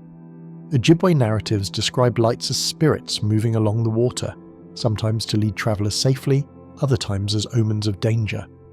Folktales tell of lights that vanish when approached, or that follow canoes silently before disappearing. These stories, passed through generations, show that the lights have long captured the imagination of those living near Rainy Lake, blending cultural meaning with mystery. Oral histories sometimes describe the lights as harbingers of weather changes or important seasonal events, linking them to both practical observation and spiritual interpretation. Those who encounter the lights firsthand often recount feelings of disorientation or awe, a profound psychological impression that lingers long after the sighting. Witnesses describe a sense of time stretching or compressing, where minutes feel like hours, and movements of the light seem purposeful yet indecipherable. Some speak of chills along the spine or an acute awareness of the surrounding forest and lake. This impact reinforces the idea that the lights are more than a visual anomaly. They create an emotional and perceptual resonance that remains with observers long after they return to the mainland, sometimes prompting repeated visits in hopes of witnessing them again. At times, the lights seem to trace islands or interact with the shoreline, creating the unsettling impression that the phenomenon is aware of its surroundings. Observers note sudden acceleration toward land, hovering near trees, or following channels closely. On foggy nights, orbs appear to emerge from the forest itself, drifting over water and then vanishing, leaving only ripples or faint reflections. These behaviours defy conventional understanding and imbue the lights with an almost animate quality, as if they are responding to the environment or those watching from the shoreline. The effect is both beautiful and unsettling, suggesting the lights exist on the boundary between natural and unknown. Even with cameras and extended observation, the lights continue to evade full explanation, their presence a persistent reminder of the unknown within the park. Night after night, visitors and researchers document glimpses of the lights, only to find them vanish before detailed study can be completed. The phenomenon remains unpredictable, challenging assumptions about what is natural and what lies beyond comprehension. Rainy Lake, with its islands, fog, and quiet expanses of water, maintains its reputation as a place where the ordinary and extraordinary collide in ways that refuse closure, leaving each observer with lingering questions and stories to tell. No matter how many witnesses arrive or cameras are set, the lights over Rainy Lake vanish as silently as they appear, leaving only questions suspended over the dark waters. Whispers beneath the hardwood hills, Hoosier National Forest. Shadows settle between the towering oaks and maples as campers report hearing faint murmurs that seem to drift from unseen hollows, drifting across leaf-strewn trails in tones that resemble distant conversations or half-remembered words. The sound is subtle yet unnerving, often catching visitors in moments of stillness, when the forest feels empty but alive with unseen presence. Nights in the hardwood hills are especially conducive to these experiences, with fog clinging to the valleys and a hush settling over the undergrowth. Hikers describe a sensation that the forest is listening, responding with whispers that appear to have no origin yet seem purposeful. Even familiar trails, once traversed countless times, transform under the weight of these unexplained voices. Rolling hills and deep ravines carry sound in strange ways, allowing ordinary noises to twist into unrecognizable whispers that echo longer than expected or seem to move across the forest floor without a source. Streams running through low hollows create a gentle murmuring that sometimes blends seamlessly with the mysterious tones, while wind filtering through dense foliage can generate a layering of soft noises that makes it difficult to distinguish reality from imagination. These subtle acoustic distortions are amplified by the geography, where valleys, ridges, and hollowed-out roots act as natural resonators, carrying sound farther than would seem possible in an ordinary landscape. The interplay of topography and vegetation makes the forest a perfect stage for auditory anomalies that captivate and unsettle anyone attuned to its rhythms. Historical accounts from forest rangers and early settlers describe voices that emerge without any visible source, sometimes repeating the same phrases or responding in ways that suggest intelligence. Journals preserved in local historical societies detail encounters with mysterious sounds during hunting or surveying expeditions in the early 20th century. Some rangers noted that the whispers would sometimes accompany sudden shifts in temperature or wind, as though the forest were marking its own presence in subtle ways. These archival records suggest that the phenomenon is not limited to modern visitors, but has persisted for generations, maintaining an enigmatic role in the history of the Hoosier hardwood hills.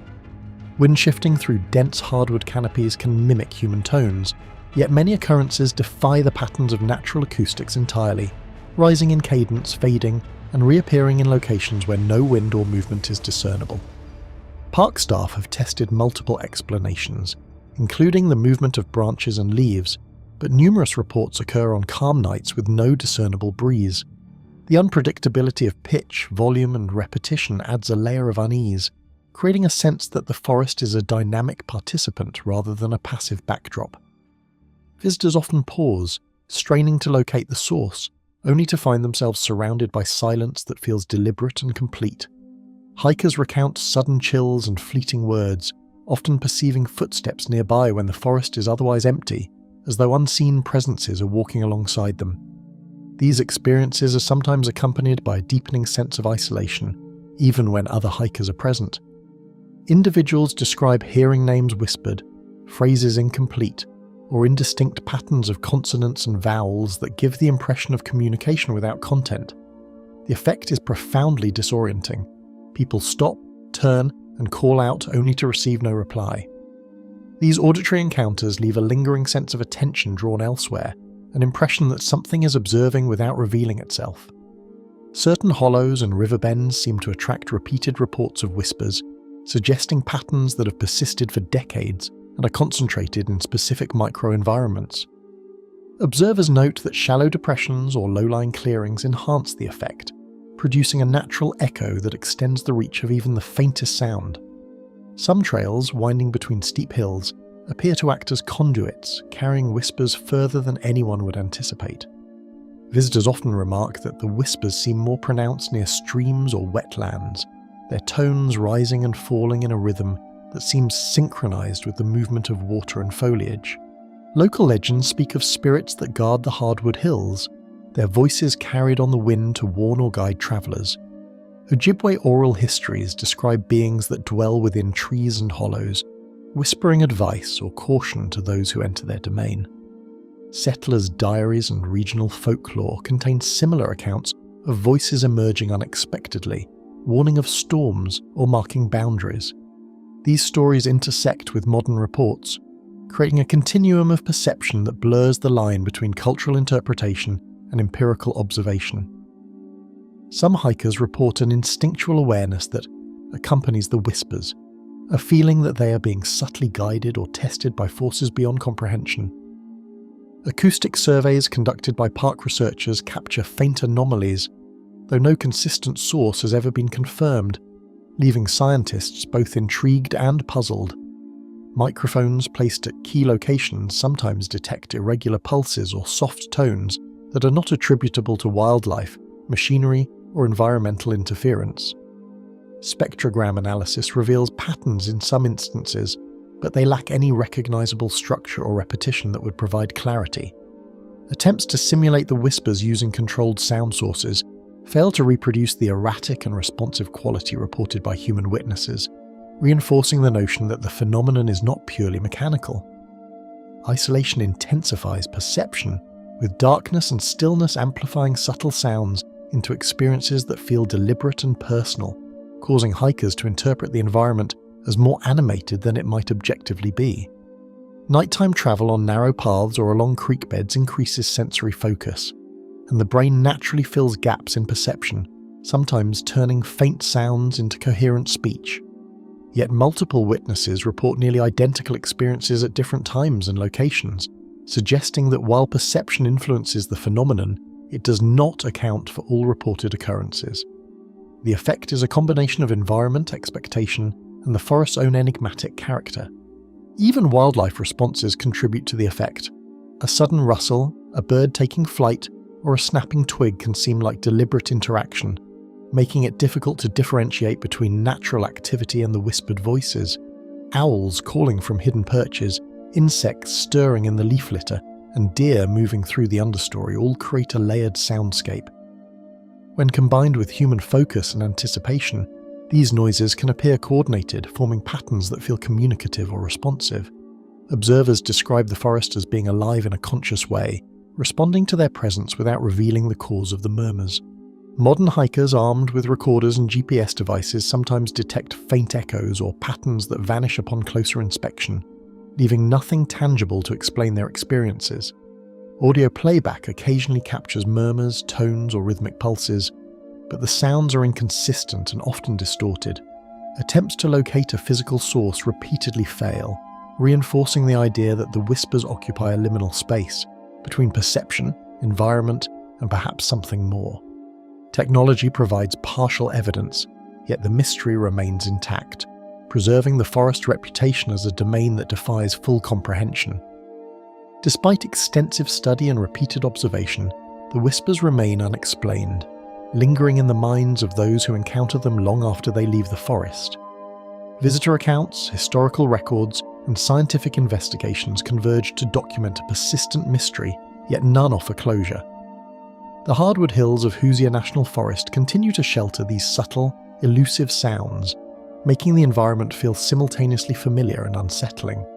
Each journey into the hills carries the potential for discovery or disquiet, as the forest keeps its secrets carefully hidden beneath the canopy. Even when the trails are empty and the wind falls silent, the hardwood hills carry voices that vanish the instant you strain to hear them. The ravines that refuse to speak. Turkey Run State Park. A hush settles over the deep gorges, unsettling even seasoned hikers who enter the ravines expecting ordinary forest sounds. The dense canopy filters sunlight into streaks, highlighting the jagged sandstone walls and the steep drops that seem to swallow every footfall. Visitors often note a peculiar absence of natural noise, wind that should rustle. Leaves fades to nothing, and birdsong disappears as though the forest itself had pulled a curtain across these secluded spaces. Local accounts describe the same phenomenon repeatedly, an eerie calm that persists regardless of time or season. The silence is not oppressive exactly, but it is insistent, demanding attention in a way ordinary quiet never does.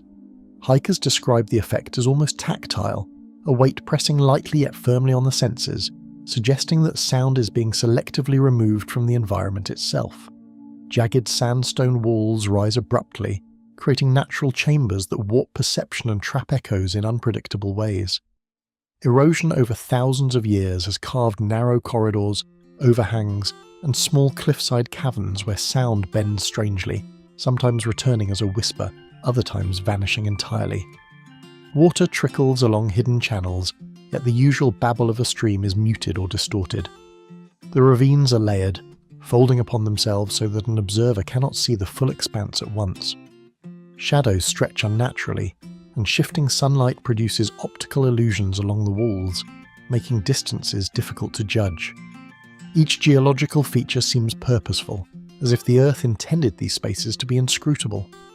Occasional formations resemble crude alcoves or seating areas, perhaps remnants of ancient animal activity or early human use, adding subtle hints of interaction without explanation.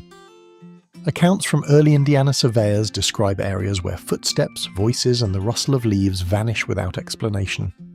Journals from the 19th century note moments when survey crews paused in confusion, unable to hear companions even a few dozen feet away. One report recounts a sudden disorienting silence while the wind swept through a narrow gorge. Birds dropped from song, and a nearby creek seemed to lose its voice.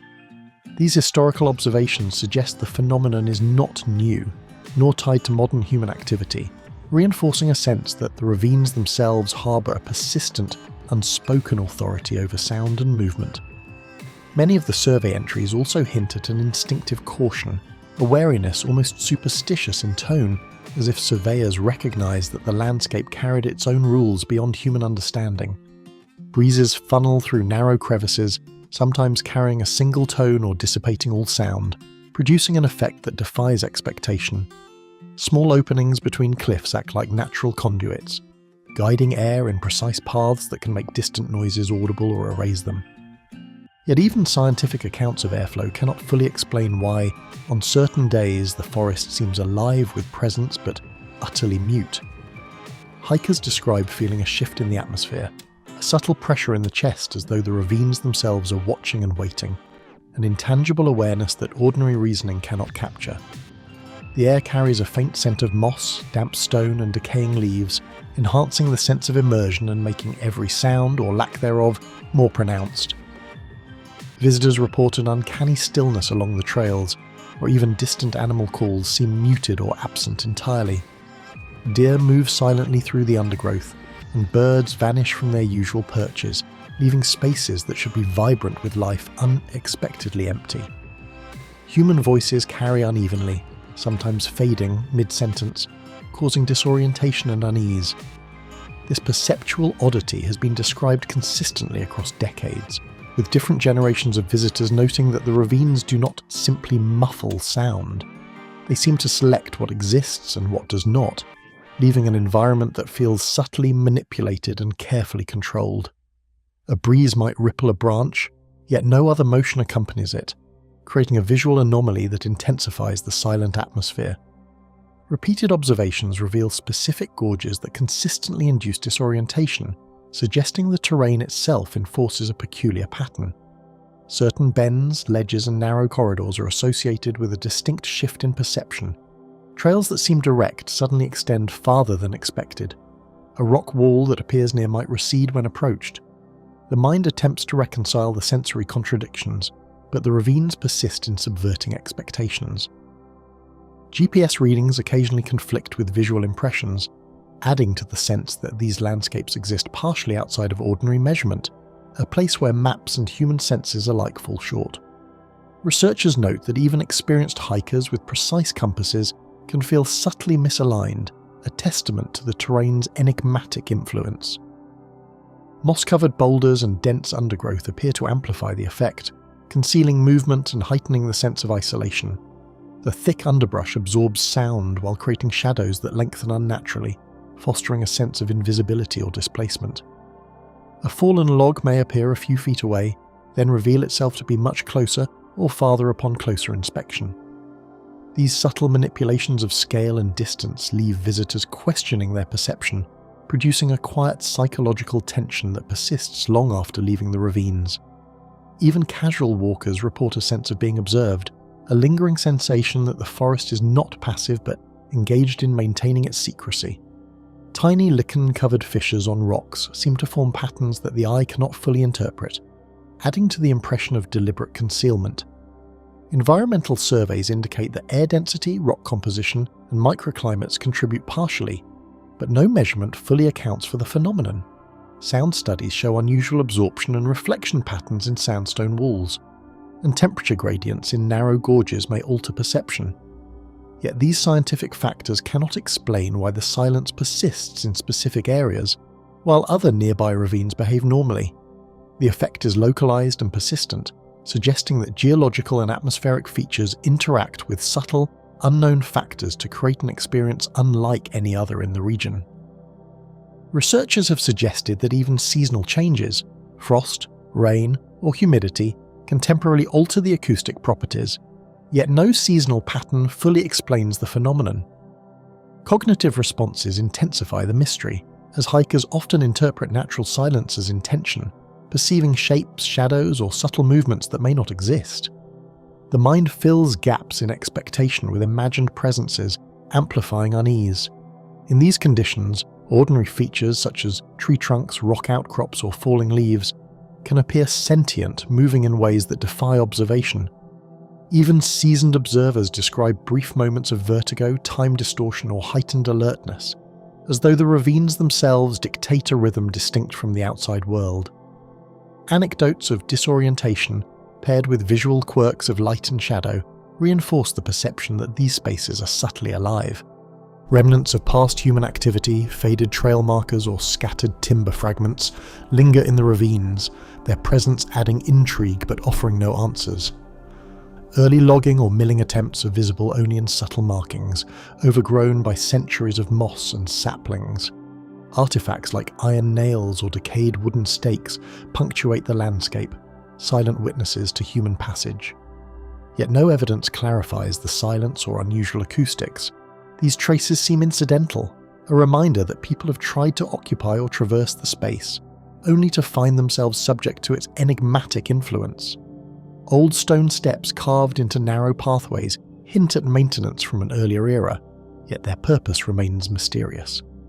Digital recordings occasionally capture faint anomalies in sound or light, yet closer inspection reveals no tangible source, reinforcing the sense of the inexplicable. Hikers and amateur scientists attempting to document the phenomena often return with files showing gaps in audio or images with inexplicable shadows. Attempts to replay or analyze these recordings typically fail to reproduce the effect consistently, leaving observers frustrated and intrigued. The forest in these ravines maintains control over perception, mediating what can be recorded and what remains elusive, a silent arbiter of its own hidden truths. Explorers continue returning, compelled by curiosity, yet these ravines maintain an impenetrable stillness that resists understanding and mapping.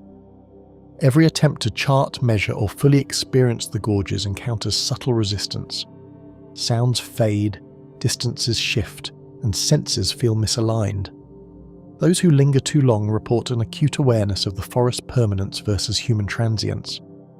Each visit leaves questions unanswered, a sense of awe tempered with unease, and an understanding that some landscapes operate under rules beyond human comprehension. Sunlight may strike the cliffs and river below, yet the ravines preserve a silence that defies all attempts at discovery, leaving every visitor unsettled and questioning. Shadowed trails of Nashville Ridge, Brown County State Park. Stepping onto the first stretch of Nashville Ridge, hikers immediately sense a subtle distortion in distance and direction, as if the forest itself shifts beneath their feet. The narrow trail winds under towering oaks and maples, and what seems like a straight path can curve unexpectedly. Sounds are muted, altered by thick undergrowth, and shadows appear deeper than their source. Every step demands attention, not just to footing but to the sensation that the ridge has its own quiet agency, subtly influencing perception. Visitors often report a creeping uncertainty that grows with each mile, as though the forest wants them to notice its shifting nature. Branches overhead twist and overlap, letting streaks of light fall unevenly across the trail, creating shifting patterns that distort depth and distance. Trails that appear level reveal hidden dips. Tree roots rise unexpectedly, and rocks can seem to slide beneath one's gaze. Light and shadow play together in constantly changing arrangements, turning familiar foliage into shapes that feel unfamiliar. Observers describe the effect as a visual puzzle. What is tangible one moment may vanish the next. This interaction between canopy and ridge confounds even experienced hikers, reinforcing the sense that Nashville Ridge is a forest both alive and unpredictable. Archival accounts from park rangers and early visitors hint at frequent disorientation along these paths, with reports of hikers losing bearings stretching back decades. Maps of the area note trails, old logging roads, and seasonal paths, yet none fully explain why some routes repeatedly confuse travellers. Delays, sudden changes in direction, and lost hikers are recorded in official notes without any signs of external interference. Historical photographs show footprints along the ridge that appear to meander in ways inconsistent with the obvious terrain, further deepening the mystery. The ridge's reputation for subtle disorientation is woven into its documented history, establishing a pattern that persists to this day.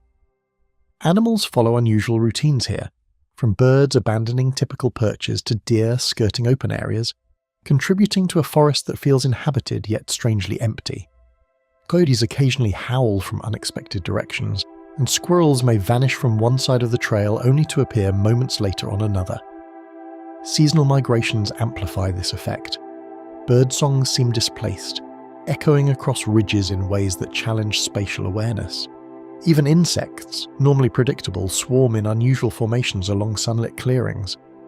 Observers cannot attribute these behaviors solely to chance. Instead, they become part of the ridge's cumulative aura of subtle disturbance and unease. Auditory distortions occur unpredictably. Footsteps echo oddly, calls seem distant and muted, and sudden silences descend without explanation. Hikers often report hearing voices or sounds of movement that vanish upon investigation.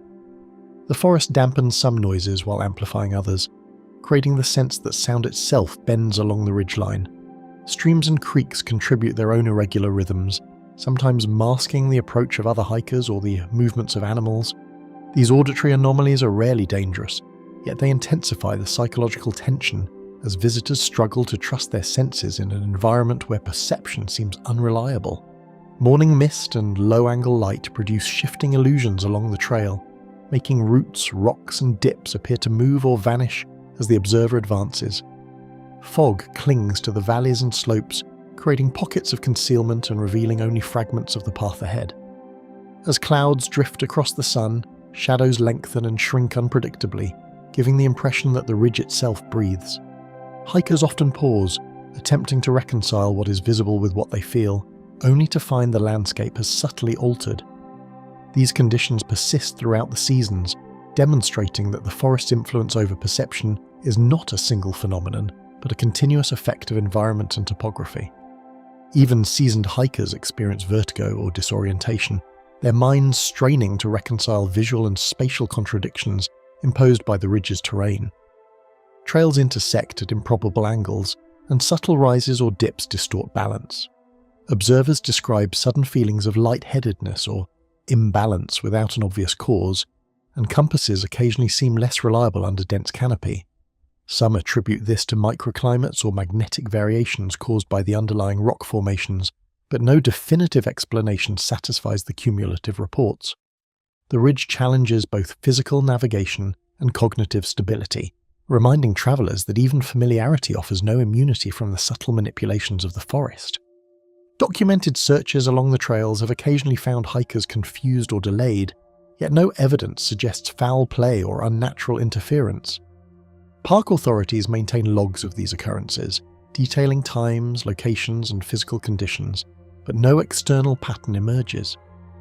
Lost hikers are often located after wandering only a short distance off the main path, yet the disorientation can feel prolonged and intense to those experiencing it. Volunteers and rangers report repeated encounters with similar conditions across decades, reinforcing that the ridge itself, rather than human error alone, plays a role in the mystery. Seasonal variations dramatically change the trail's appearance, with winter shadows lengthening, spring foliage thickening, and autumn light slicing through the forest in unpredictable ways. Snowdrifts conceal familiar markers, while melting snow and rain alter the appearance of roots and rock outcroppings. Spring growth thickens underbrush, narrowing paths and changing sightlines, while summer sunlight filters unevenly, creating moving patterns across the forest floor. Autumn brings a combination of leaf cover and shifting light angles that amplify the ridge's deceptive qualities. Each season presents its own subtle challenges, confirming that the forest influence is continuous, not isolated to a single time of year.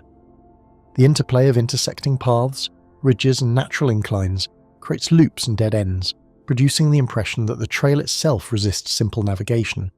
Small rises conceal what lies beyond, and converging trails can mislead hikers into repeating sections unknowingly.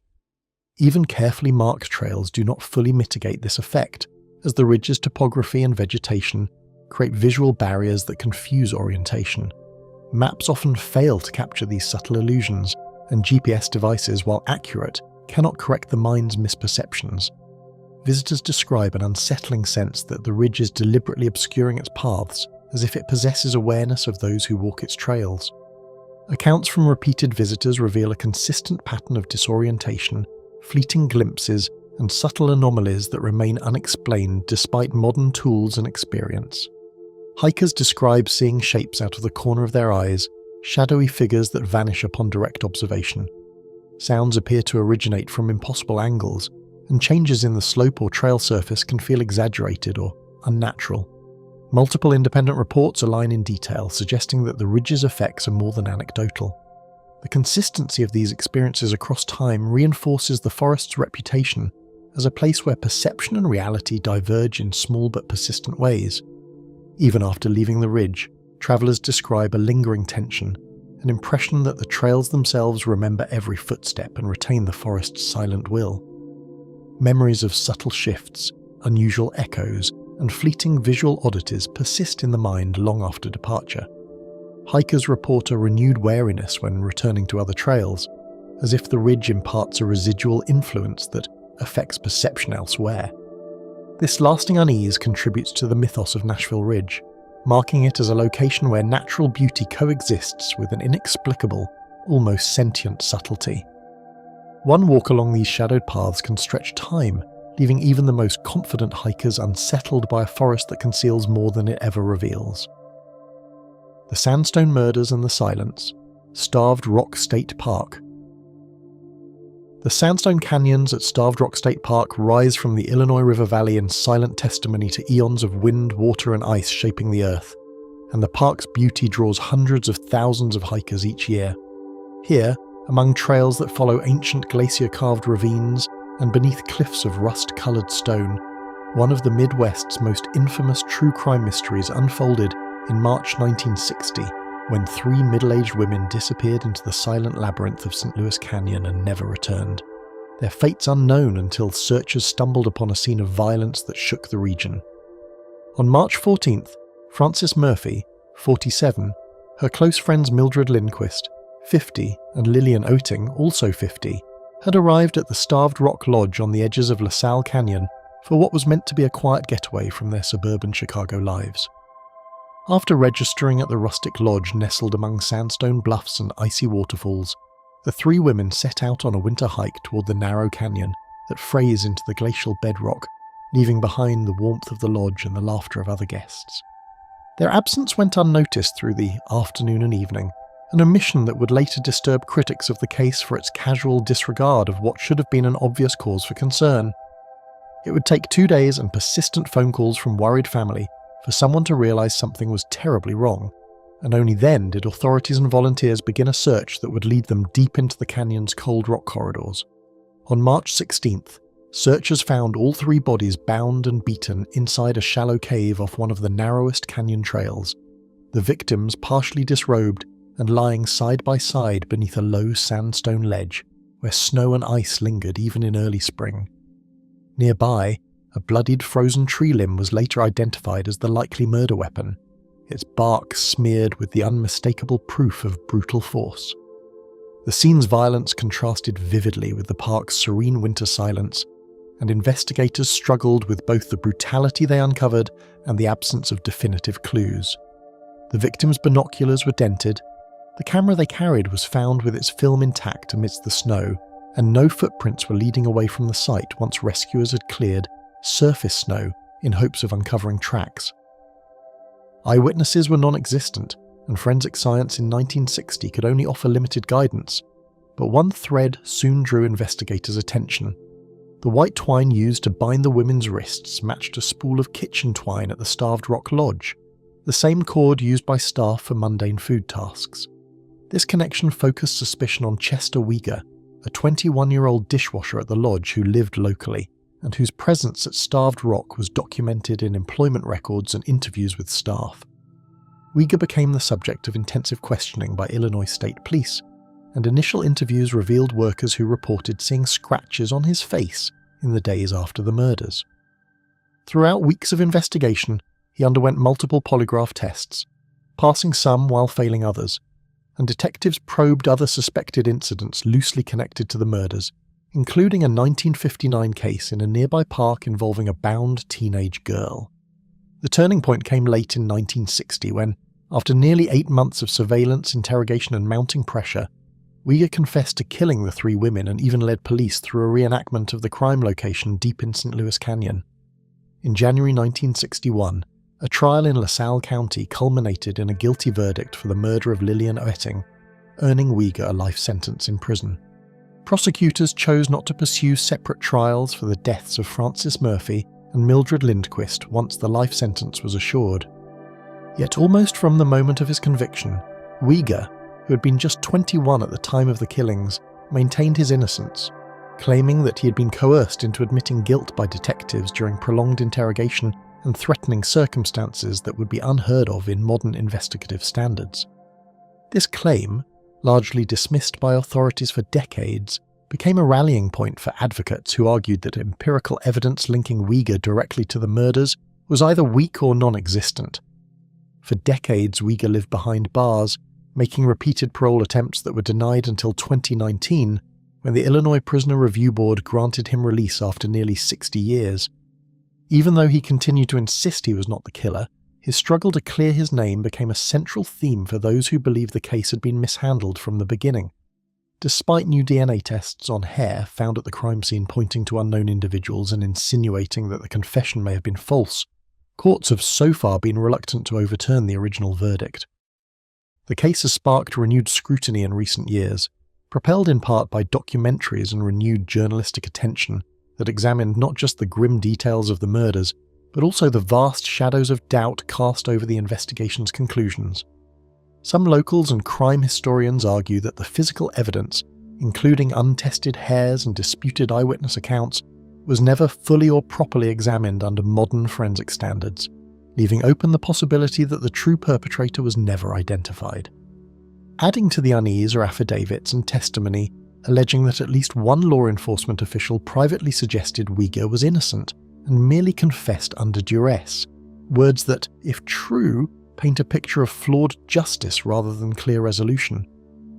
DNA tests have linked hairs found on a victim's glove to other deceased individuals who were present in the area at the time, and attorneys for Uyghur have argued that these strands may offer the key to unravelling the mystery once and for all. In the decades since March 1960, visitors to Starved Rock State Park have hiked the same trails the three women walked on their fateful last day, scaling sandstone bluffs and peering down into the echoing canyons where wind whispers through ice-cold recesses. The park's natural splendour is undiminished, but atop the cliff faces the ghosts of unanswered questions linger, and the silence there seems to thicken with every unresolved artefact of that grim March expedition. Even now, as hikers pause at scenic overlooks and read plaques describing the park's geological legacy and Native American history, the story of the triple murder remains tied to the sandstone itself, layers of sedimentary rock formed over millennia, concealing beneath their majestic facade the fractures of human tragedy and doubt. In the shadowy depths of St. Louis Canyon, where echoes move like spirits and quiet falls like snow without sound, the unanswered question waits, unseen but ever present. In the stillness of Starved Rock's canyons, where sandstone walls hold their secrets in wind-carved grooves, the true story of that day in March may never be fully known.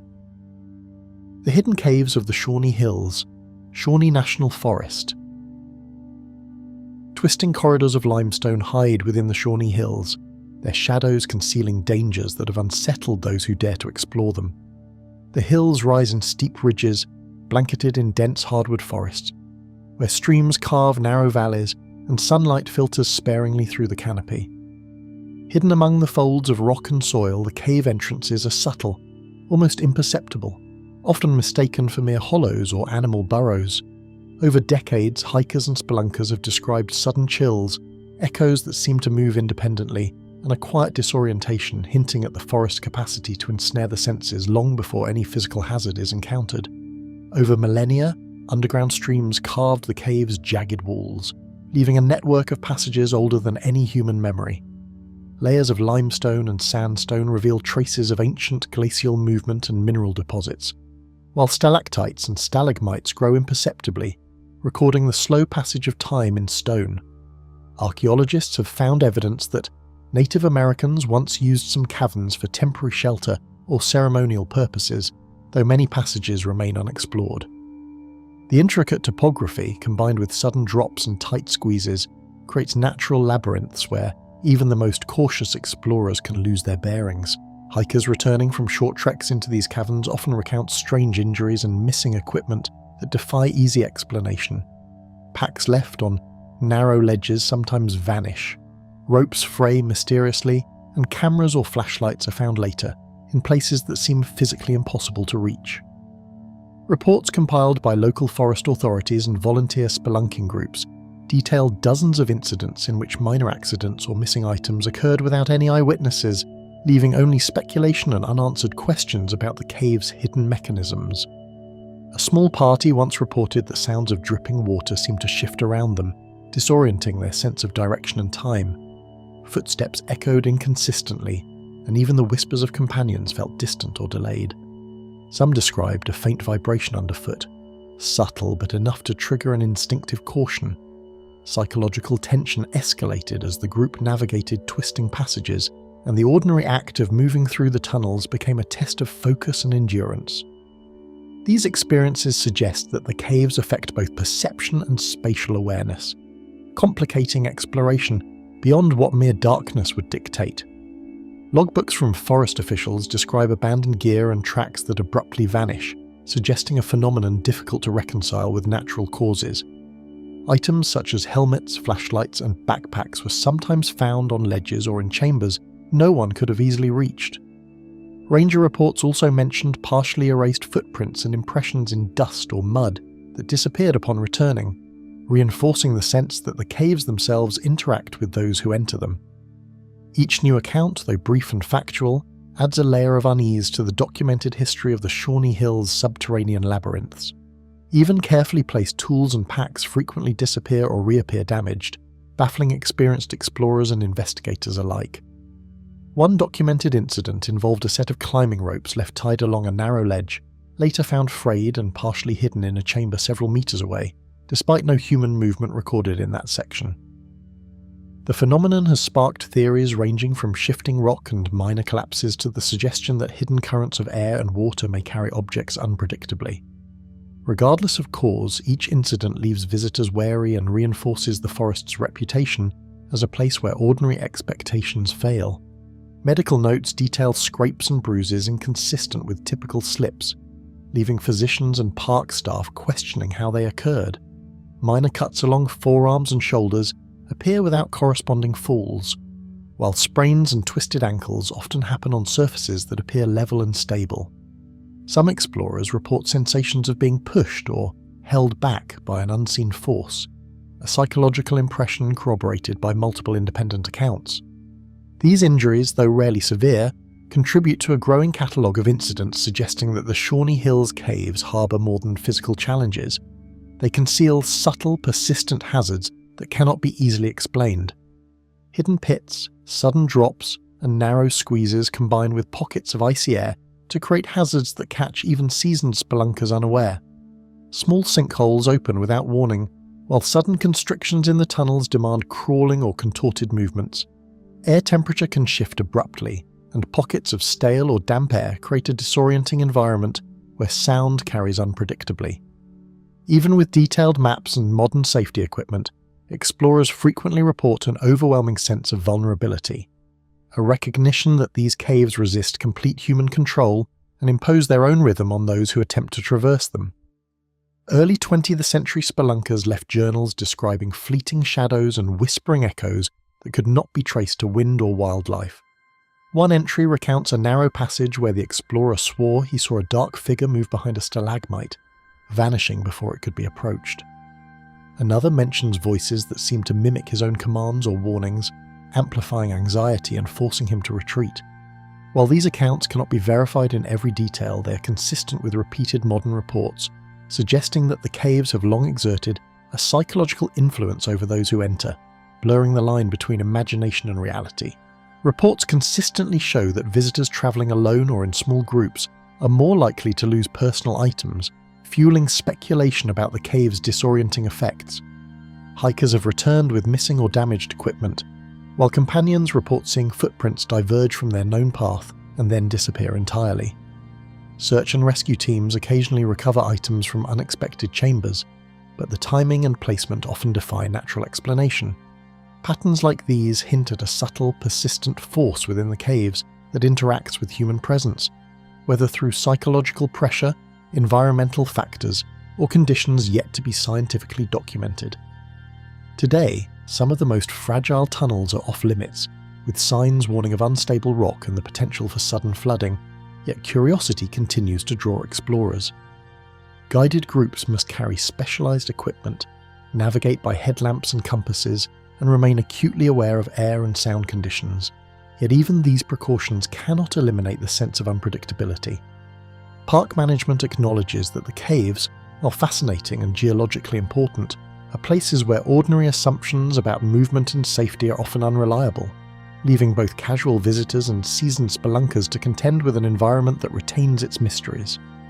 Even after leaving the forest, visitors describe a persistent unease, as if the caves have absorbed and retained their presence long after they depart. Sounds, shapes, and spatial impressions linger in memory, resurfacing unexpectedly in everyday life, a subtle echo of the tunnel's influence. Some have reported nightmares of twisting passages, shifting shadows, and missing companions, while others speak simply of a quiet, unshakable impression of the cave's reach. The Shawnee Hills, with their dense forests and hidden subterranean corridors, remain a place where human presence is fleeting, and the forest's secrets endure beyond immediate perception. Somewhere in the twisting limestone passages of the Shawnee Hills, shadows linger where no human footprint has yet reached, waiting quietly for discovery. Unfinished patrol reports from the Ozarks, Mark Twain National Forest. Hidden within the undulating ridges of the Mark Twain National Forest, fragments of patrol reports hint at anomalies that defy explanation, leaving gaps between fact and observation. The forest stretches across nearly 1.5 million acres of rolling hills, valleys, and rugged ridges, its dense cover of oak, hickory, and maple making even familiar trails seem labyrinthine. Streams carve narrow hollows and rocky bluffs, while seasonal flooding occasionally reshapes minor paths, leaving rangers and staff to recalibrate routes. Patrol units have traversed these areas for decades, documenting everything from wildlife sightings to environmental hazards. Yet within the meticulously kept logs are oddities, notes interrupted mid-sentence, missing entries, and unexplained events that create a persistent tension between routine oversight and the unknown. Dense oak and hickory forests stretch across steep valleys and limestone bluffs, providing both cover and challenge for forest personnel tasked with traversing hundreds of miles of patrolled trails. The terrain is deceptively variable. Narrow ravines drop sharply into shadowed creek beds, while open ridges expose travellers to sudden weather shifts. Patrols often span multiple days, with teams moving in staggered patterns to cover backcountry roads and remote footpaths. These routines, while methodical, reveal a forest that resists predictability, and the sheer size of the territory ensures that much remains unmonitored and largely unexamined. Occasional sightings of wildlife behaving oddly or of tracks abruptly ending reinforce the sense that even routine surveillance cannot capture the forest in its entirety. Some reports describe missing trail signs or displaced equipment discovered without any natural cause, with staff noting these occurrences in otherwise routine logs. Wooden markers would vanish overnight, and supplies such as food caches or first aid kits were occasionally found scattered in locations inconsistent with human activity. Patrol notes indicate repeated encounters with these anomalies in particular sections of the forest, hinting at patterns that are never explicitly explained. While no single report describes an immediate threat, the cumulative effect of these inconsistencies lends a subtle unease to every record, and personnel often remarked on the strange feeling that the forest itself was aware of their movements. Several entries end abruptly, words scrawled into margins or fading mid-sentence, as if the note-taker had been interrupted by something neither planned nor explainable. A log from 1974, for instance, describes a shift along Big Creek Trail listing environmental measurements and wildlife counts before cutting off in the middle of a sentence about strange noises echoing. Subsequent pages show no continuation, leaving investigators to speculate whether the interruption was mundane, accidental, or something more enigmatic. These unfinished passages underscore the forest's tendency to confound documentation and leave a lingering sense of unfinished business that echoes through decades of patrol work. Observers recorded sudden shifts in temperature or inexplicable gusts of wind within enclosed hollows, alongside unusual animal behaviour, documented carefully yet left without interpretation. Small groups of deer, normally skittish, were sometimes found unusually calm or scattered inexplicably across trail intersections, while birds that typically roosted in trees seemed to vanish for hours at a time. Notes also indicate that narrow hollows and caves created microclimates that shifted without apparent reason, occasionally affecting even seasoned patrols. Subtle changes in air pressure, moisture, or light were sometimes noted alongside these observations, hinting at the complex and unpredictable nature of the forest's internal environment. Individuals patrolling alone noted fleeting shadows or distant noises just outside their line of sight, experiences captured in personal statements and incident logs without corroboration. Footsteps, twig snapping, or low murmurs appeared at the edges of perception, often disappearing before investigation could confirm their source. Some officers described a sense of being watched or guided along trails in ways that defied explanation, impressions recorded with caution and professional detachment. Though anecdotal, the repetition across decades of patrols makes the experiences noteworthy, hinting at a persistent, intangible presence within the forest, one that is suggested but never fully captured in ink or audio.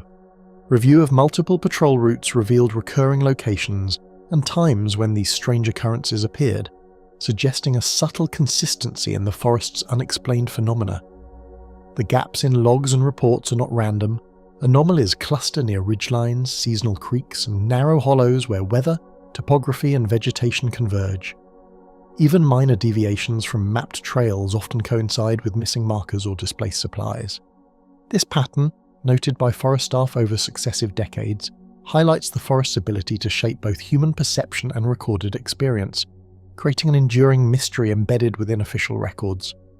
Certain notebooks vanished or were discovered with pages torn or illegible, leaving entire sequences of patrol activity unaccounted for and questions unresolved. One report, dating from the 1980s, detailed a week-long backcountry sweep that abruptly ends mid-entry, with several pages removed. Attempts to locate replacements or corroborating evidence proved fruitless. Similar losses in subsequent years suggest either misplacement, environmental damage, or perhaps circumstances that were never fully understood by the personnel involved.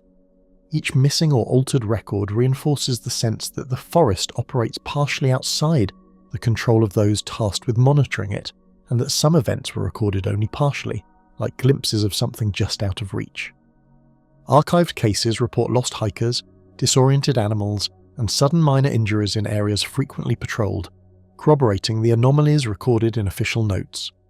Search and rescue documents note individuals who wandered off established paths only to reappear hours later, without clear memory of how they became lost. Occasional minor injuries such as sprains or abrasions appear in logs, with no obvious environmental cause. These historical incidents provide a factual framework for the mysterious patterns seen in patrol records, grounding the chapter in verifiable observations while leaving the larger question of cause unresolved. Multiple reports from the 1960s and 1970s even mention hikers returning with missing personal items that were later found in unexpected locations, reinforcing a sense of subtle disorientation pervasive across the forest. Over time, these patterns altered patrol procedures. Teams travelled in pairs, avoided certain trails at specific times, and expanded reporting protocols to include environmental observations. Forest administrators instituted stricter logging protocols, requiring more frequent check-ins and detailed mapping of routes. Despite these precautions, reports continued to reveal anomalies, displaced items, unexpected sounds, and brief environmental changes that defied easy explanation. The very measures designed to provide clarity instead emphasized the forest's tendency to produce subtle but persistent mysteries, challenging even those most familiar with its terrain. Forest management reviewing historic log notes that some unusual patterns persist, suggesting the forest's capacity to produce phenomena that continue to challenge interpretation. Recent field notes indicate that missing signs, temporary equipment loss, and disorienting trail conditions still occur, particularly in the more remote northern and western sections. Staff also observed that environmental irregularities recorded decades ago, microclimate shifts, strange wildlife behaviour, abrupt gusts, remain recurrent, as if the forest preserves its own patterns across generations. This continuity amplifies the sense that the Twain National Forest retains enigmas that resist complete understanding, leaving even modern observers wary of areas once considered routine. The accumulation of unfinished reports and unresolved incidents conveys the tension between methodical documentation and the forest's enduring elusiveness, leaving staff with an uneasy awareness of their limits.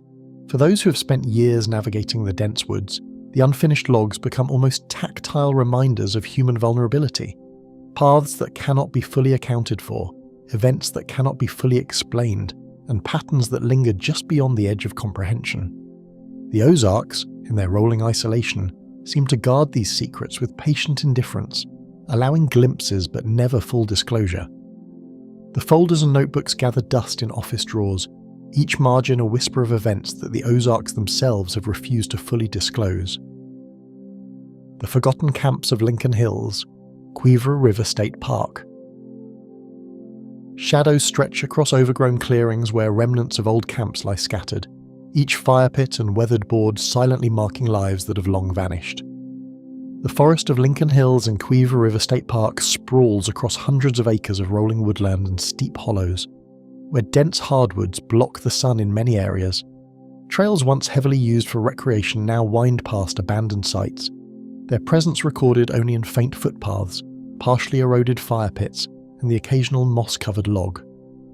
The quiet of these spaces is profound, as if time itself hesitates among the decaying shelters, leaving a sense that the forest guards its history in patient stillness.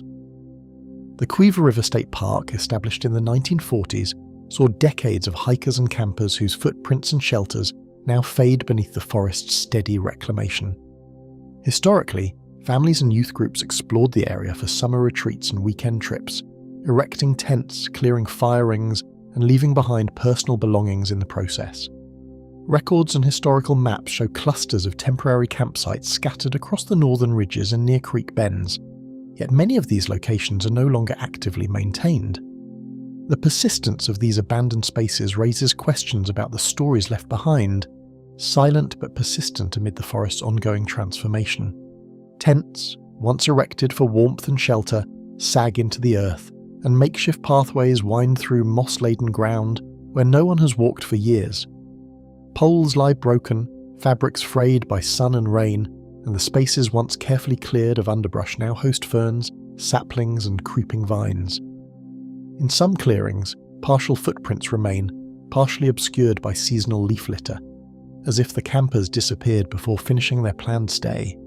The eerie stillness of these sites contrasts sharply with the life and activity they must once have hosted, leaving visitors with a sense of history frozen in mid-action. Rust-stained cookware and frayed ropes hint at routines abruptly left behind, while lanterns darkened with age suggest nights spent in isolation and quiet vigilance. Buckets, metal utensils, and abandoned sleeping bags lie scattered, some partially buried, others resting atop fallen branches. Each object carries a silent story, a fragment of human presence now swallowed by the forest. The precise arrangement of some items, pots stacked neatly, rope coiled and left beside a tent, suggests intentionality, making their abandonment feel both deliberate and inexplicably unresolved. Vines curl around forgotten fire pits, ferns spread across boards, and streams silently redirect old trails, turning once active campsites into landscapes of slow, deliberate decay. Seasonal flooding reshapes creek banks, washing away footprints and shifting the positions of smaller items, while tree roots slowly pry apart boards and tent stakes. In a single summer, a previously cleared area can transform into a tangle of greenery and debris, erasing many signs of human activity while preserving others in ways that appear almost orchestrated. The forest reclamation creates a tension between what is left and what is irretrievably lost. Park staff occasionally record objects in improbable locations, boulders atop tents, logs arranged unnaturally, that raise questions about the forces guiding the forest's subtle rearrangements. Fallen timber sometimes lands in ways that partially obscure old fire pits, while stones displaced by erosion appear atop rotting boards and frames. Observers note these details with measured curiosity, recording them in environmental logs without assigning cause. The irregular placement of objects suggests that the forest may act as an agent in the slow reordering of human remnants, reinforcing the feeling of a place that retains its own secrets. Across multiple clearings, certain elements recur. Small shelters abandoned mid-season, utensils left untouched for decades, and partial footprints that disappear into undergrowth. Patterns emerge when these sites are compared, showing repeated locations near water sources, ridges and clearings that receive intermittent sunlight. Historical maps indicate that some camps were maintained only for brief periods, yet their remnants persist far longer than expected. This repetition implies that the forest may encode human activity into its landscape, leaving clues for those attentive enough to notice. Initials carved into trees and unfinished projects of rope bridges or seating arrangements speak to human presence abruptly cut short, leaving behind only echoes of intent. Wood planks for benches lie in partial construction, rope bridges sag between saplings, and crude carvings in bark mark names and dates now almost illegible. The presence of these traces suggests that the campers left voluntarily or unexpectedly, rather than simply dispersing over time. Each symbol, each partially completed structure, implies a story interrupted, a human narrative that the forest absorbed but never revealed. Hikers sometimes report faint smoke lingering over cold fire pits, or glimpses of figures moving between trees, moments that remain fleeting and impossible to verify. Contemporary park logs include occasional visitor accounts of lights seen at dusk in clearings, though no recent camping activity is documented in the area. While these sightings are rare and uncorroborated, their occurrence in several locations contributes to a sense of continued mystery, a bridge between the forest's recorded past and its present enigma. Even when natural explanations exist, the combination of abandoned objects and transient impressions amplifies the forest's uncanny atmosphere. The lingering remnants influence both curiosity and caution, as visitors navigate decayed structures and staff strive to maintain trails while honouring the forest's slow reclamation. Park personnel balance public safety with preservation, often leaving fragile artefacts undisturbed while documenting their locations. Signs warning of uneven ground or hidden debris are placed near abandoned clearings, yet the forest itself remains unpredictable, with vegetation concealing hazards and objects alike. The human relationship with these forgotten camps is one of simultaneous investigation and respect, an acknowledgement of the past without forcing clarity. Modern campers who stumble upon these forgotten spaces often pause, noting objects warped by decades of rain and sunlight, realizing that each item is a fragment of a life no longer present. Some report the sensation of entering an old scene frozen in time, as if the forest is deliberately pausing human activity for observation. Broken lanterns, partially collapsed shelters, and scattered personal items create a layered sense of history, a quiet record of lives and decisions now swallowed by the woods. In every step, the echoes of previous occupants seem to mingle with the sounds of the forest itself, leaving traces of presence without offering answers. The forest absorbs every mark and artifact, leaving traces of human activity that blend seamlessly into its own patterns, as though the land itself remembers what people have left behind. Over decades, trails, campsites, and discarded items merge with fallen leaves, new growth, and creeping vines, creating a landscape where human history and natural reclamation coexist in tension. Visitors may leave for hours or days, yet return to find the forest has subtly rearranged what was once familiar, maintaining its quiet dominance over time. Among the moss-covered boards and fading lanterns, the forest seems to whisper stories of people who vanished from sight, but left echoes that the trees themselves have never forgotten. The Kettle moraine night phenomena, Kettle moraine state forest. A dim glow occasionally appears along the forest floor, filtering through the tall oaks and hickories of Kettle moraine, hinting at phenomena that resist explanation. The air carries the damp scent of decaying leaves mixed with the sharp cold of night air slipping down the glacial hills, and every rustle of underbrush seems amplified in the stillness. Shadows twist unnaturally among the ridges and hollows, and the usual nocturnal sounds of owls or small mammals acquire an almost deliberate rhythm in their presence. Campers and hikers who traverse the park after dusk often report a sensation of being observed, as if the forest itself registers every movement, every breath. Decades of ranger reports and local accounts trace a pattern of nocturnal anomalies, with glowing orbs and unexplained sounds appearing in logs long before modern technology could document them. Field journals dating back to the mid-20th century note that lights sometimes appear along trails and creek edges with no discernible source. Oral histories from nearby towns describe lantern-like movements hovering among the trees, while more formal reports cite low-frequency hums and rustling that cannot be attributed to wind or wildlife. Even seasonal differences seem to play a role, with misty summer nights and crisp winter evenings producing slightly different patterns of observation. Observers have described faint amber lights hovering near hollows, their presence noted in field journals as brief and untraceable, yet consistent enough to warrant attention. On some nights, multiple orbs appear sequentially, shifting slowly between trees and seeming to pause mid-air before disappearing. Light reflected in the shallow waters of the park's creeks sometimes creates illusions of movement, further complicating any attempt at documentation. Attempts to capture the phenomenon on cameras or night vision equipment often fail, leaving behind only the observer's memory and occasional field notes, as if the forest refuses to be fully recorded.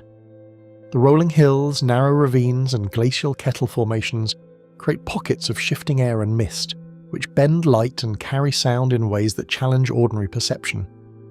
Cold air sinks into depressions, sometimes forming low-lying fog that alters depth perception, while the dense hardwoods obscure moonlight and refract torch beams unpredictably. These natural effects, though measurable, cannot fully explain the consistency and apparent intentionality of the observed lights. Visitors often feel disoriented, misjudging distance or direction, as though the forest itself conspires to distort perception. Repeated sightings cluster along certain ridges and creek edges, suggesting a subtle rhythm to the forest's nocturnal activity that defies clear explanation. Park logs indicate that lights frequently appear near old trails and seasonal campsites, areas with a history of human activity dating back decades. Observers have noted that appearances tend to coincide with specific conditions: high humidity, low winds, and the presence of fog, but no single factor has reliably predicted the events. This pattern reinforces the sense that the forest operates according to rules that humans can sense but not fully comprehend. Hikers report whispers among the trees, fleeting silhouettes on ridgelines, or sudden flashes that vanish before cameras or flashlights can confirm them. The reports describe moments when peripheral movement catches the eye, only to disappear when the head is turned directly toward it. Footsteps seem to echo from locations where no one is present, and the occasional reflection of light off leaves or water is interpreted as a figure in motion. Even trained observers admit that these moments produce a mixture of awe and unease, as the forest balances familiarity with unpredictability. Environmental readings sometimes note sudden temperature dips, low-frequency hums, or unusual nocturnal wildlife behavior coinciding with these mysterious lights. Instruments deployed in long-term studies occasionally register microclimatic anomalies, brief but noticeable shifts in air pressure and temperature as lights appear or move. Wildlife often reacts unpredictably. Deer and raccoons may flee an area where no visible threat exists, while owls remain unusually silent. While these measurements do not provide definitive answers, they indicate that the forest may be influencing or responding to the phenomena in ways science has yet to fully decode. Campers and night patrols often observe lights shifting or intensifying near occupied areas, though nothing physically approaches, leaving only questions and fleeting impressions. Lanterns left lit may suddenly appear dimmer or brighter depending on the observer's location, and small objects near the edges of trails, rocks, fallen branches, even unattended tents, sometimes appear slightly displaced after the lights vanish. These subtle changes are recorded meticulously in ranger logs, but remain unexplained, adding to the forest's enigmatic reputation. Legends speak of wandering lanterns and spirits of early settlers, stories that exist alongside documented events but never fully account for the phenomena themselves. Local folklore describes travelers lost along ridges and hollows, guided or warned by mysterious lights that appeared without cause. Families in the surrounding communities tell stories passed down through generations, linking the luminous apparitions to early logging camps, settlers, or even Native American spiritual traditions. These cultural layers coexist with scientific observation, enriching the forest's nocturnal mystery without providing a definitive explanation.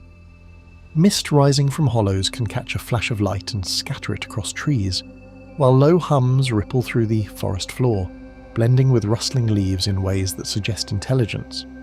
Observers report that the effect is amplified when fog is thickest, creating the impression of glowing shapes darting between trunks. At times, the hums seem to resonate in synchronization with distant footsteps or the beating of the observer's heart, making it difficult to discern whether the source is natural, mechanical, or something altogether different. Even in repeated visits, the phenomenon evolves, reinforcing the sense that it is active rather than incidental. That small disturbances, fallen branches, shifted rocks, or disturbed underbrush, appear after night observations, recorded meticulously but often remaining unexplained by staff.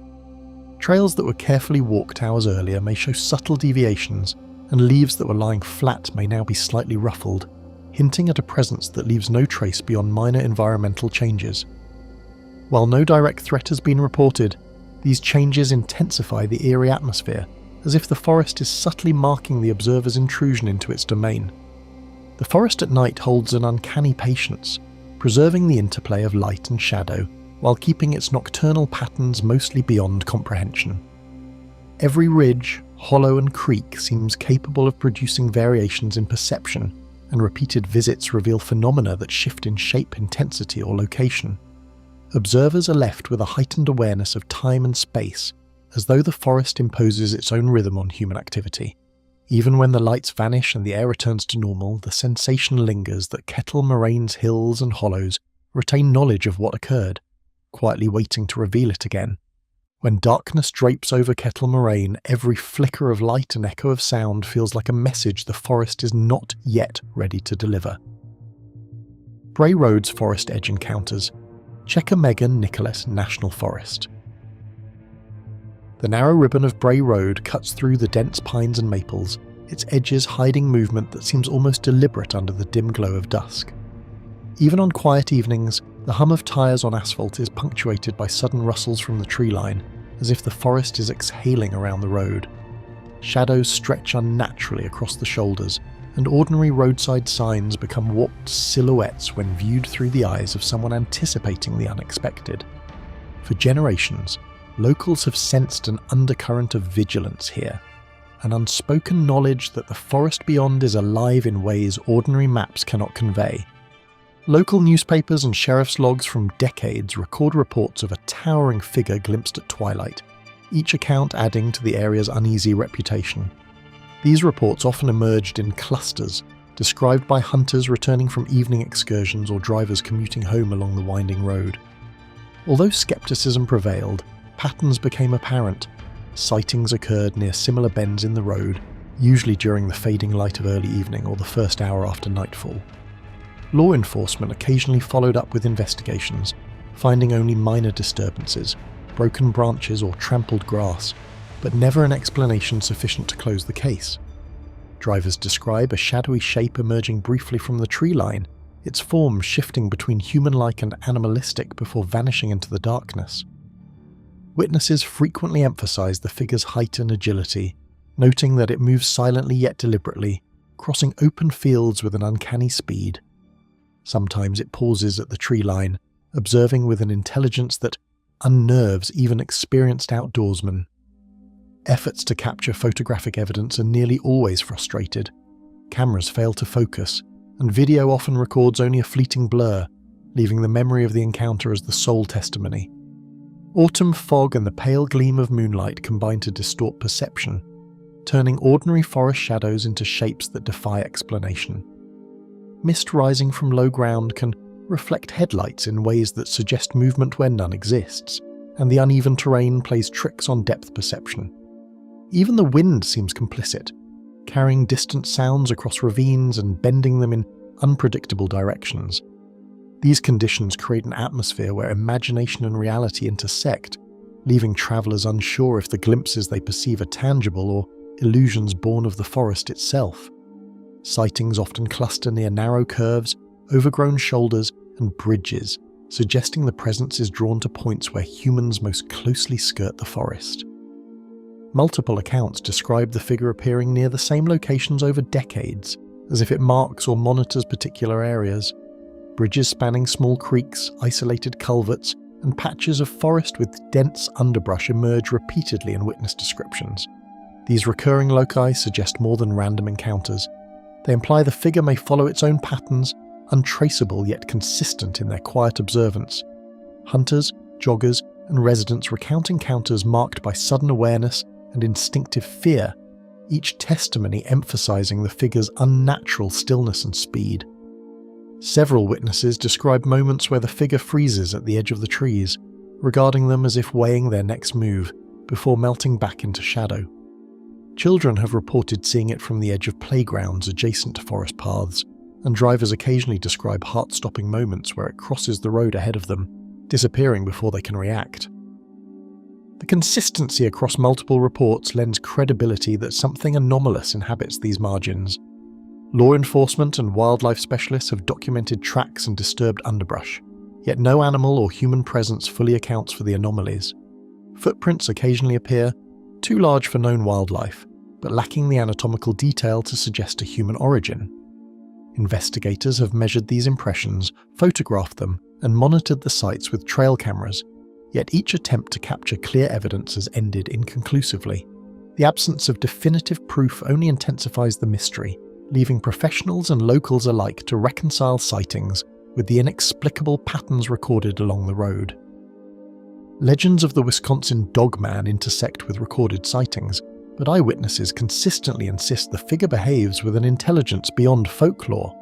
Tales passed down through generations describe a humanoid canine lurking near forest edges, yet contemporary reports often diverge from these mythic descriptions, emphasizing deliberate movement and calculated observation rather than supernatural terror. Still, the folkloric lens shapes perception. Residents approach Bray Road with caution, aware that local stories may hold grains of truth, even if the reality remains stubbornly elusive. Eyes glint like molten amber in vehicle headlights, branches snap without apparent cause, and the wind carries fleeting whispers that vanish when listeners turn toward them. Some travellers report the faint impression of being trailed, a subtle presence just beyond the visual field.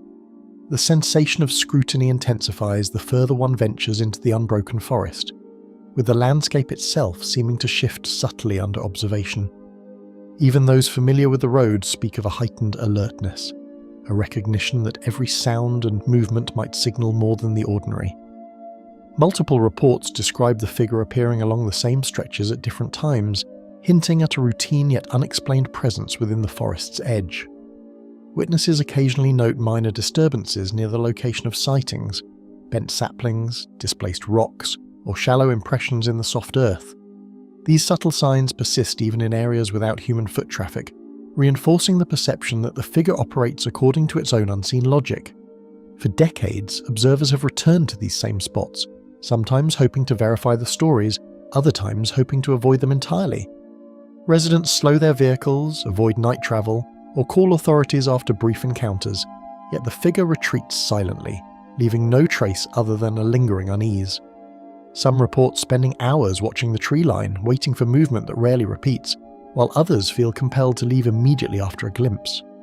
The forest remains indifferent, neither threatening nor inviting, yet its margins carry an aura of vigilance, as though some unseen intelligence monitors every intrusion.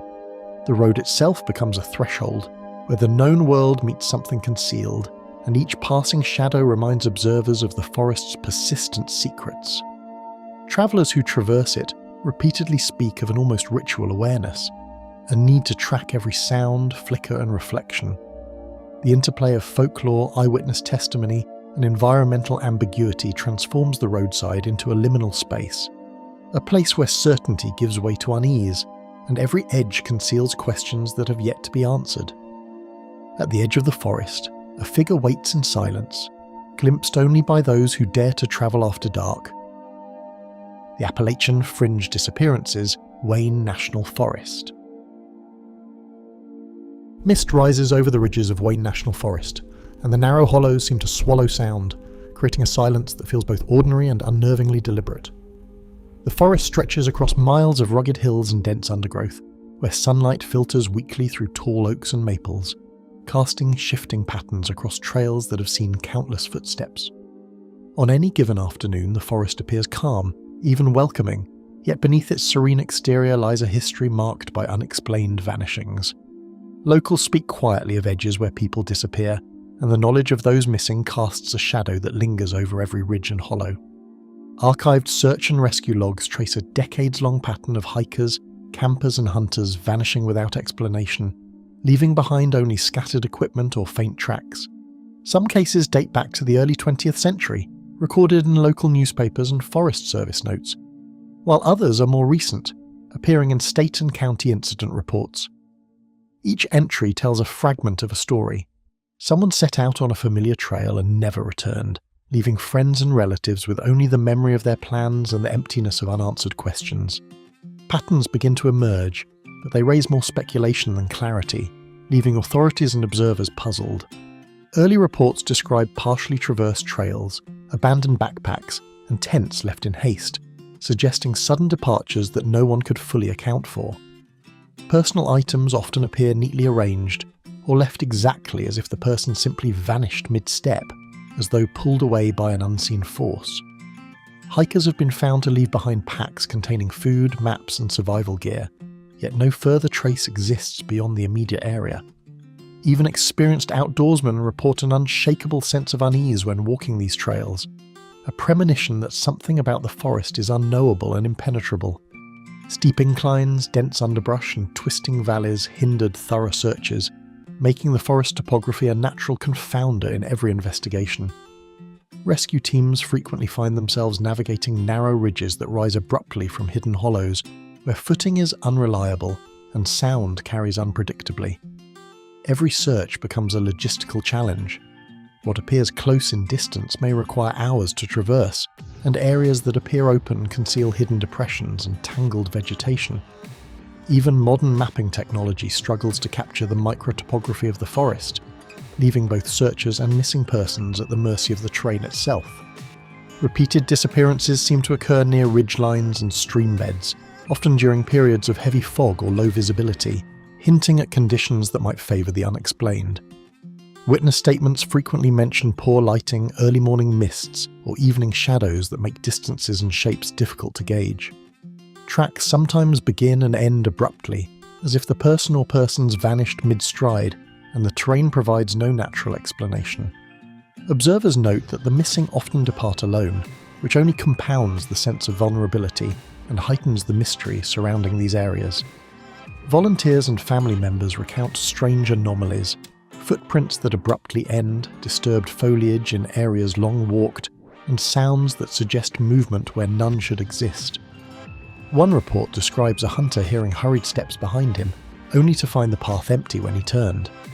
Another recounts a hiker discovering a torn piece of clothing pinned between two branches, yet no trail of departure continues from that point.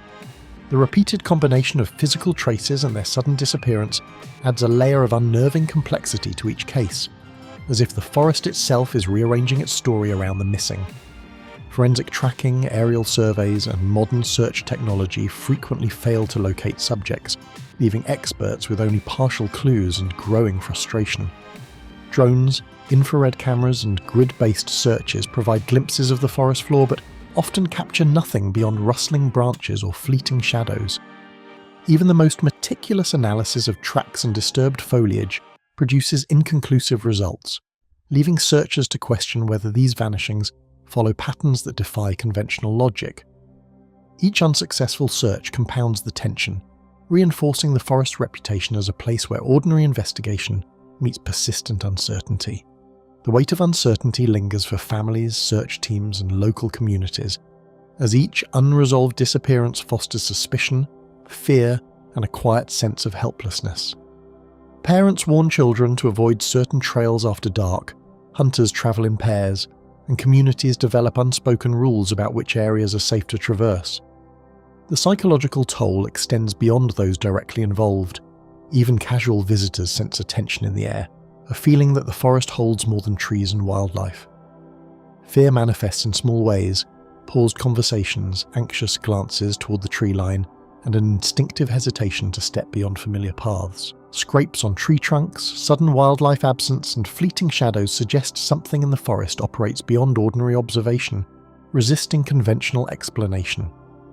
Animals known to inhabit these areas, deer, foxes, and coyotes, sometimes vanish from specific hollows for weeks at a time, returning without explanation.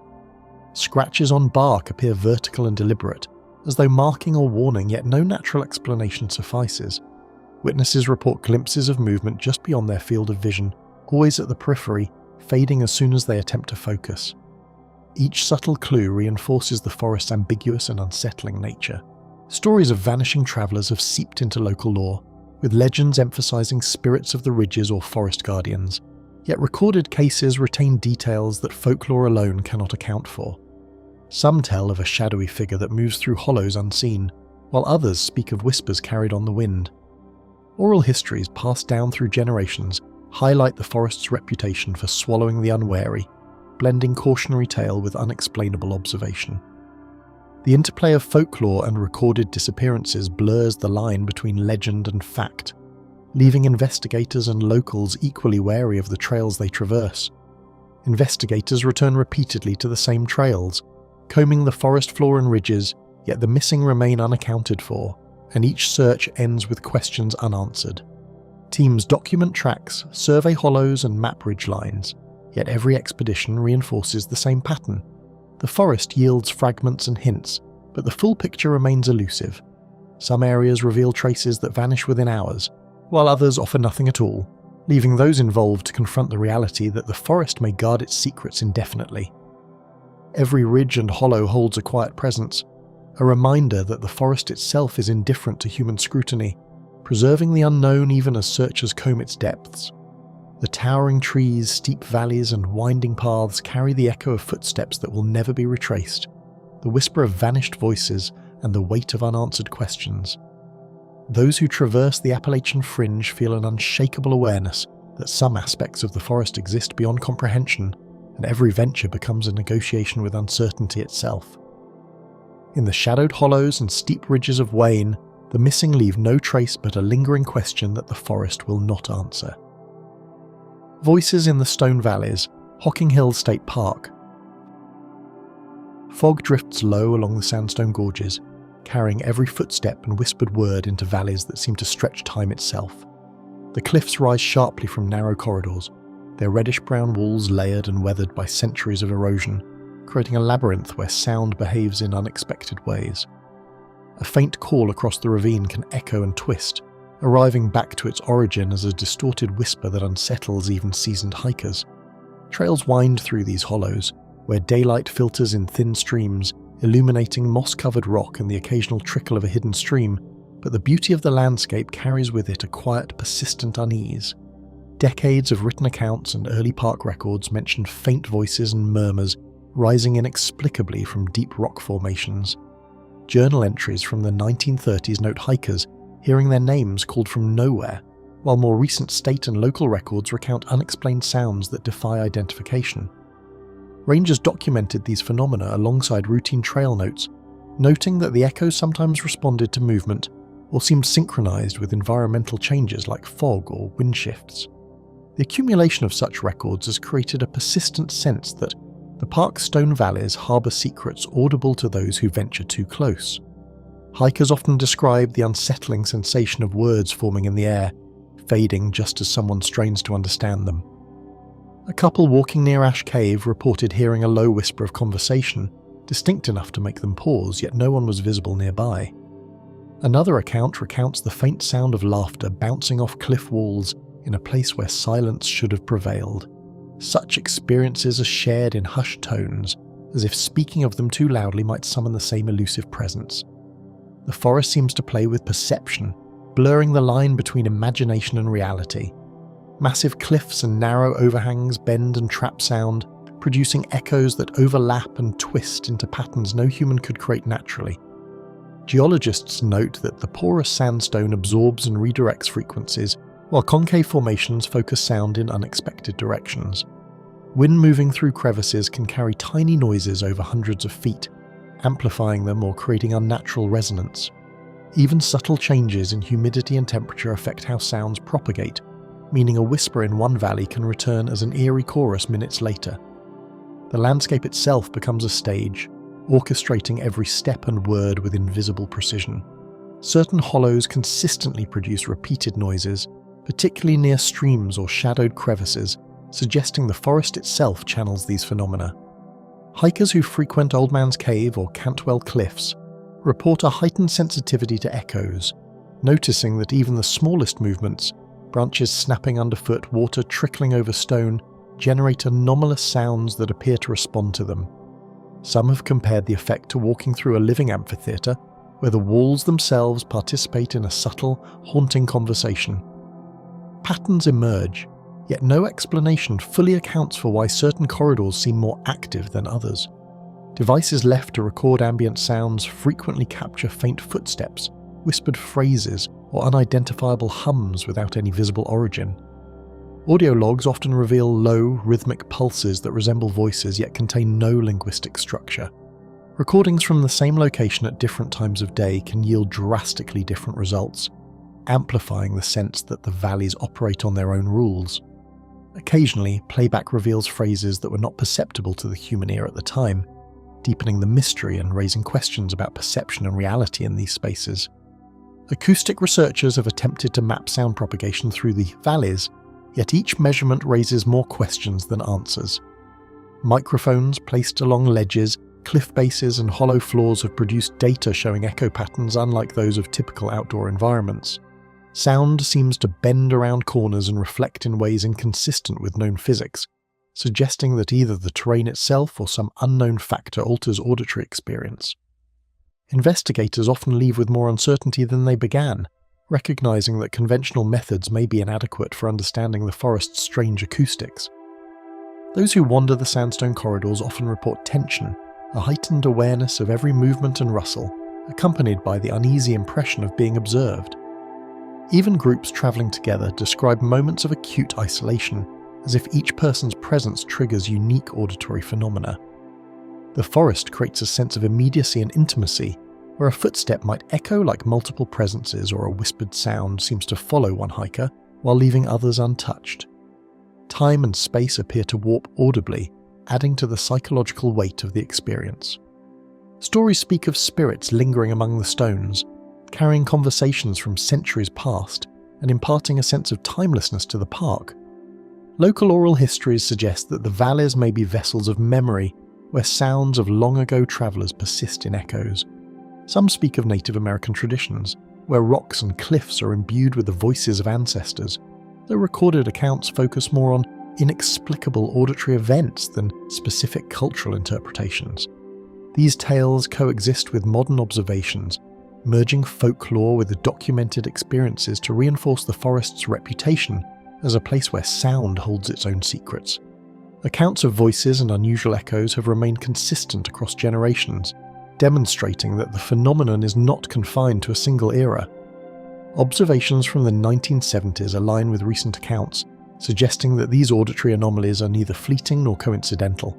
Hikers, naturalists, and photographers alike describe hearing similar patterns, murmurs, footsteps, or laughter, in the same locations over decades.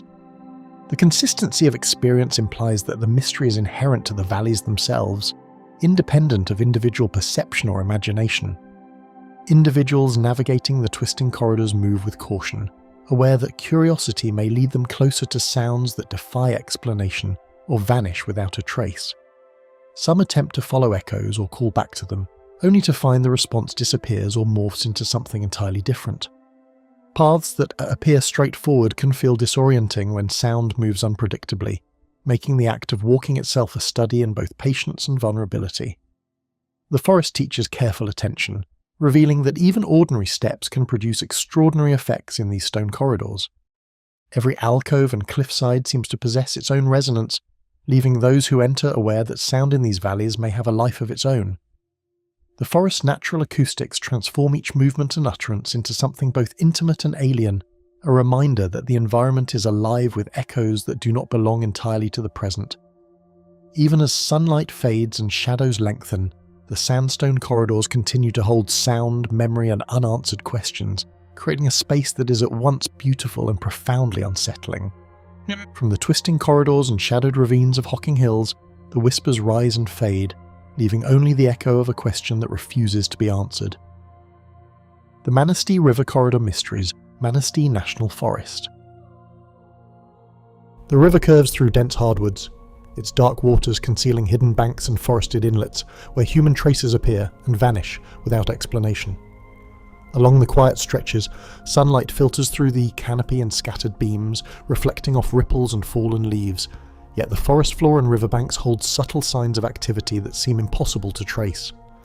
The corridors of trees and brush create natural corridors, hiding small clearings where kayaks, tents, or camping equipment might appear unexpectedly, leaving visitors with a persistent sense of unease as they move cautiously along the trail or river edge. Abandoned campsites, overturned kayaks, and scattered supplies have been recorded repeatedly in ranger logs. marking stretches of the corridor that seem unusually active.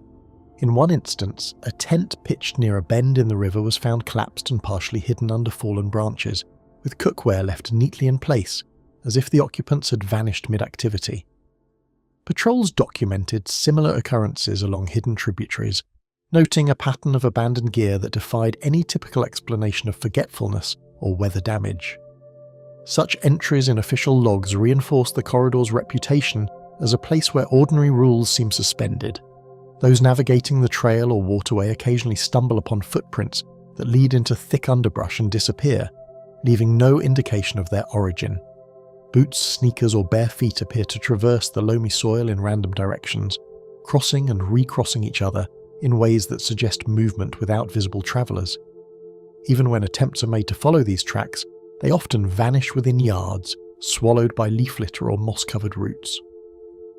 For those who witness them firsthand, the effect is deeply unsettling, as if the forest itself is playing a subtle, inscrutable game. Seasonal floods, shifting sandbars, and dense vegetation transform the corridor daily, altering the landscape and sometimes erasing evidence almost as quickly as it appears. High water can rearrange logs, carry debris downstream, and deposit sand in new patterns, complicating the search for explanations. Trails once clear are periodically washed out or covered with brush, while undercut banks reveal hollows that can hide equipment or create false impressions of movement. These natural forces contribute to the sense that the corridor is in constant flux, both alive and indifferent to human presence. Certain bends and hidden coves attract repeated activity, suggesting that the forest and river collaborate to create zones where the unusual occurs more frequently. Areas where the water curves sharply or pools quietly often contain multiple abandoned campsites, scattered paddles, or small shelters barely visible from the main trail. Some sections are inaccessible except by narrow paths or shallow wading, amplifying the isolation of anyone who ventures too far. Patterns like these hint that the river corridor is not random in its mysteries, but has subtle focal points that repeatedly draw attention, though why remains unclear. Rangers and volunteers have noted rearranged gear, freshly extinguished fires, and markings that defy identification, raising questions that no patrol or investigation has fully answered. In some cases, small cairns or stacks of stones appear near campsites, seemingly placed by unseen hands, while personal items are sometimes relocated or altered in ways that suggest deliberate action. Cameras set along the river often capture empty frames, recording only the rustle of leaves or shifting shadows, yet the associated evidence on the ground suggests a presence that leaves no direct trace. These unexplained phenomena leave investigators wary. Tracking teams, camera traps, and GPS surveys have documented the corridor extensively, yet the data often yield more questions than conclusions, leaving the area's mysteries intact. Some survey points show clusters of activity that defy typical human patterns, while digital logs of movement do not correspond to observed evidence. Even when repeated patrols cover the same stretch, anomalies persist or reappear in slightly different configurations. Such findings have prompted speculation among researchers that the corridor may operate under dynamics of its own, where natural and human influences intertwine unpredictably. Those who linger in the corridor report an acute awareness of movement and sound, a subtle tension that suggests unseen observers in the forest or along the riverbanks. Footsteps on gravel, the faint splash of water, or the rustling of branches often trigger a heightened sense of presence. Some describe the uncanny feeling that paths bend around them, that trails once straightforward become convoluted, or that shadows seem to anticipate movement. This sensory tension amplifies the mystery, leaving even experienced hikers questioning what is natural and what might be orchestrated by something beyond human comprehension. Long before modern hikers arrived, the river served as a route for logging, trade, and early settlement, with trails and makeshift camps leaving echoes that persist alongside contemporary mysteries. Historical maps reveal locations where workers built temporary shelters, and artifacts occasionally surface alongside current unexplained evidence. The combination of human history and ongoing activity creates a layered narrative, where past and present overlap, blurring the line between known events and unexplained occurrences along the corridor. While some disturbances may be attributed to wildlife, flooding, or falling branches, certain occurrences, like footprints vanishing into mid-air or supplies relocated overnight, remain inexplicable.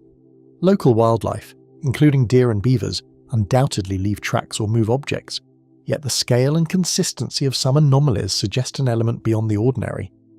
Even the most detailed explanations fall short when confronted with evidence that appears deliberate or organised without visible agents. The forest maintains a tension between rational possibility and enduring mystery. Those venturing into the corridor often adapt their behaviour cautiously, leaving before they fully understand what they've encountered, their curiosity tempered by the forest's unpredictability. Campers report breaking up longer excursions into shorter periods, moving in groups, or avoiding certain inlets entirely based on past encounters or warnings from previous travellers. The sense of unseen activity fosters respect and wariness, creating a culture of careful observation and silent navigation, where curiosity is balanced against prudence. Even as dusk falls, the river's bends, shadowed banks, and quiet inlets preserve the corridor's enigmas, suggesting that some mysteries are woven into the landscape itself. Mist rises from the water's surface, curling along hidden coves, while the forest deepens into near impenetrable darkness. Each ripple and breeze can alter perception, blurring the distinction between what is natural and what might be deliberately elusive. The Manistee River corridor exists as a place where observation and imagination intertwine, leaving visitors acutely aware that the forest holds secrets it does not willingly reveal.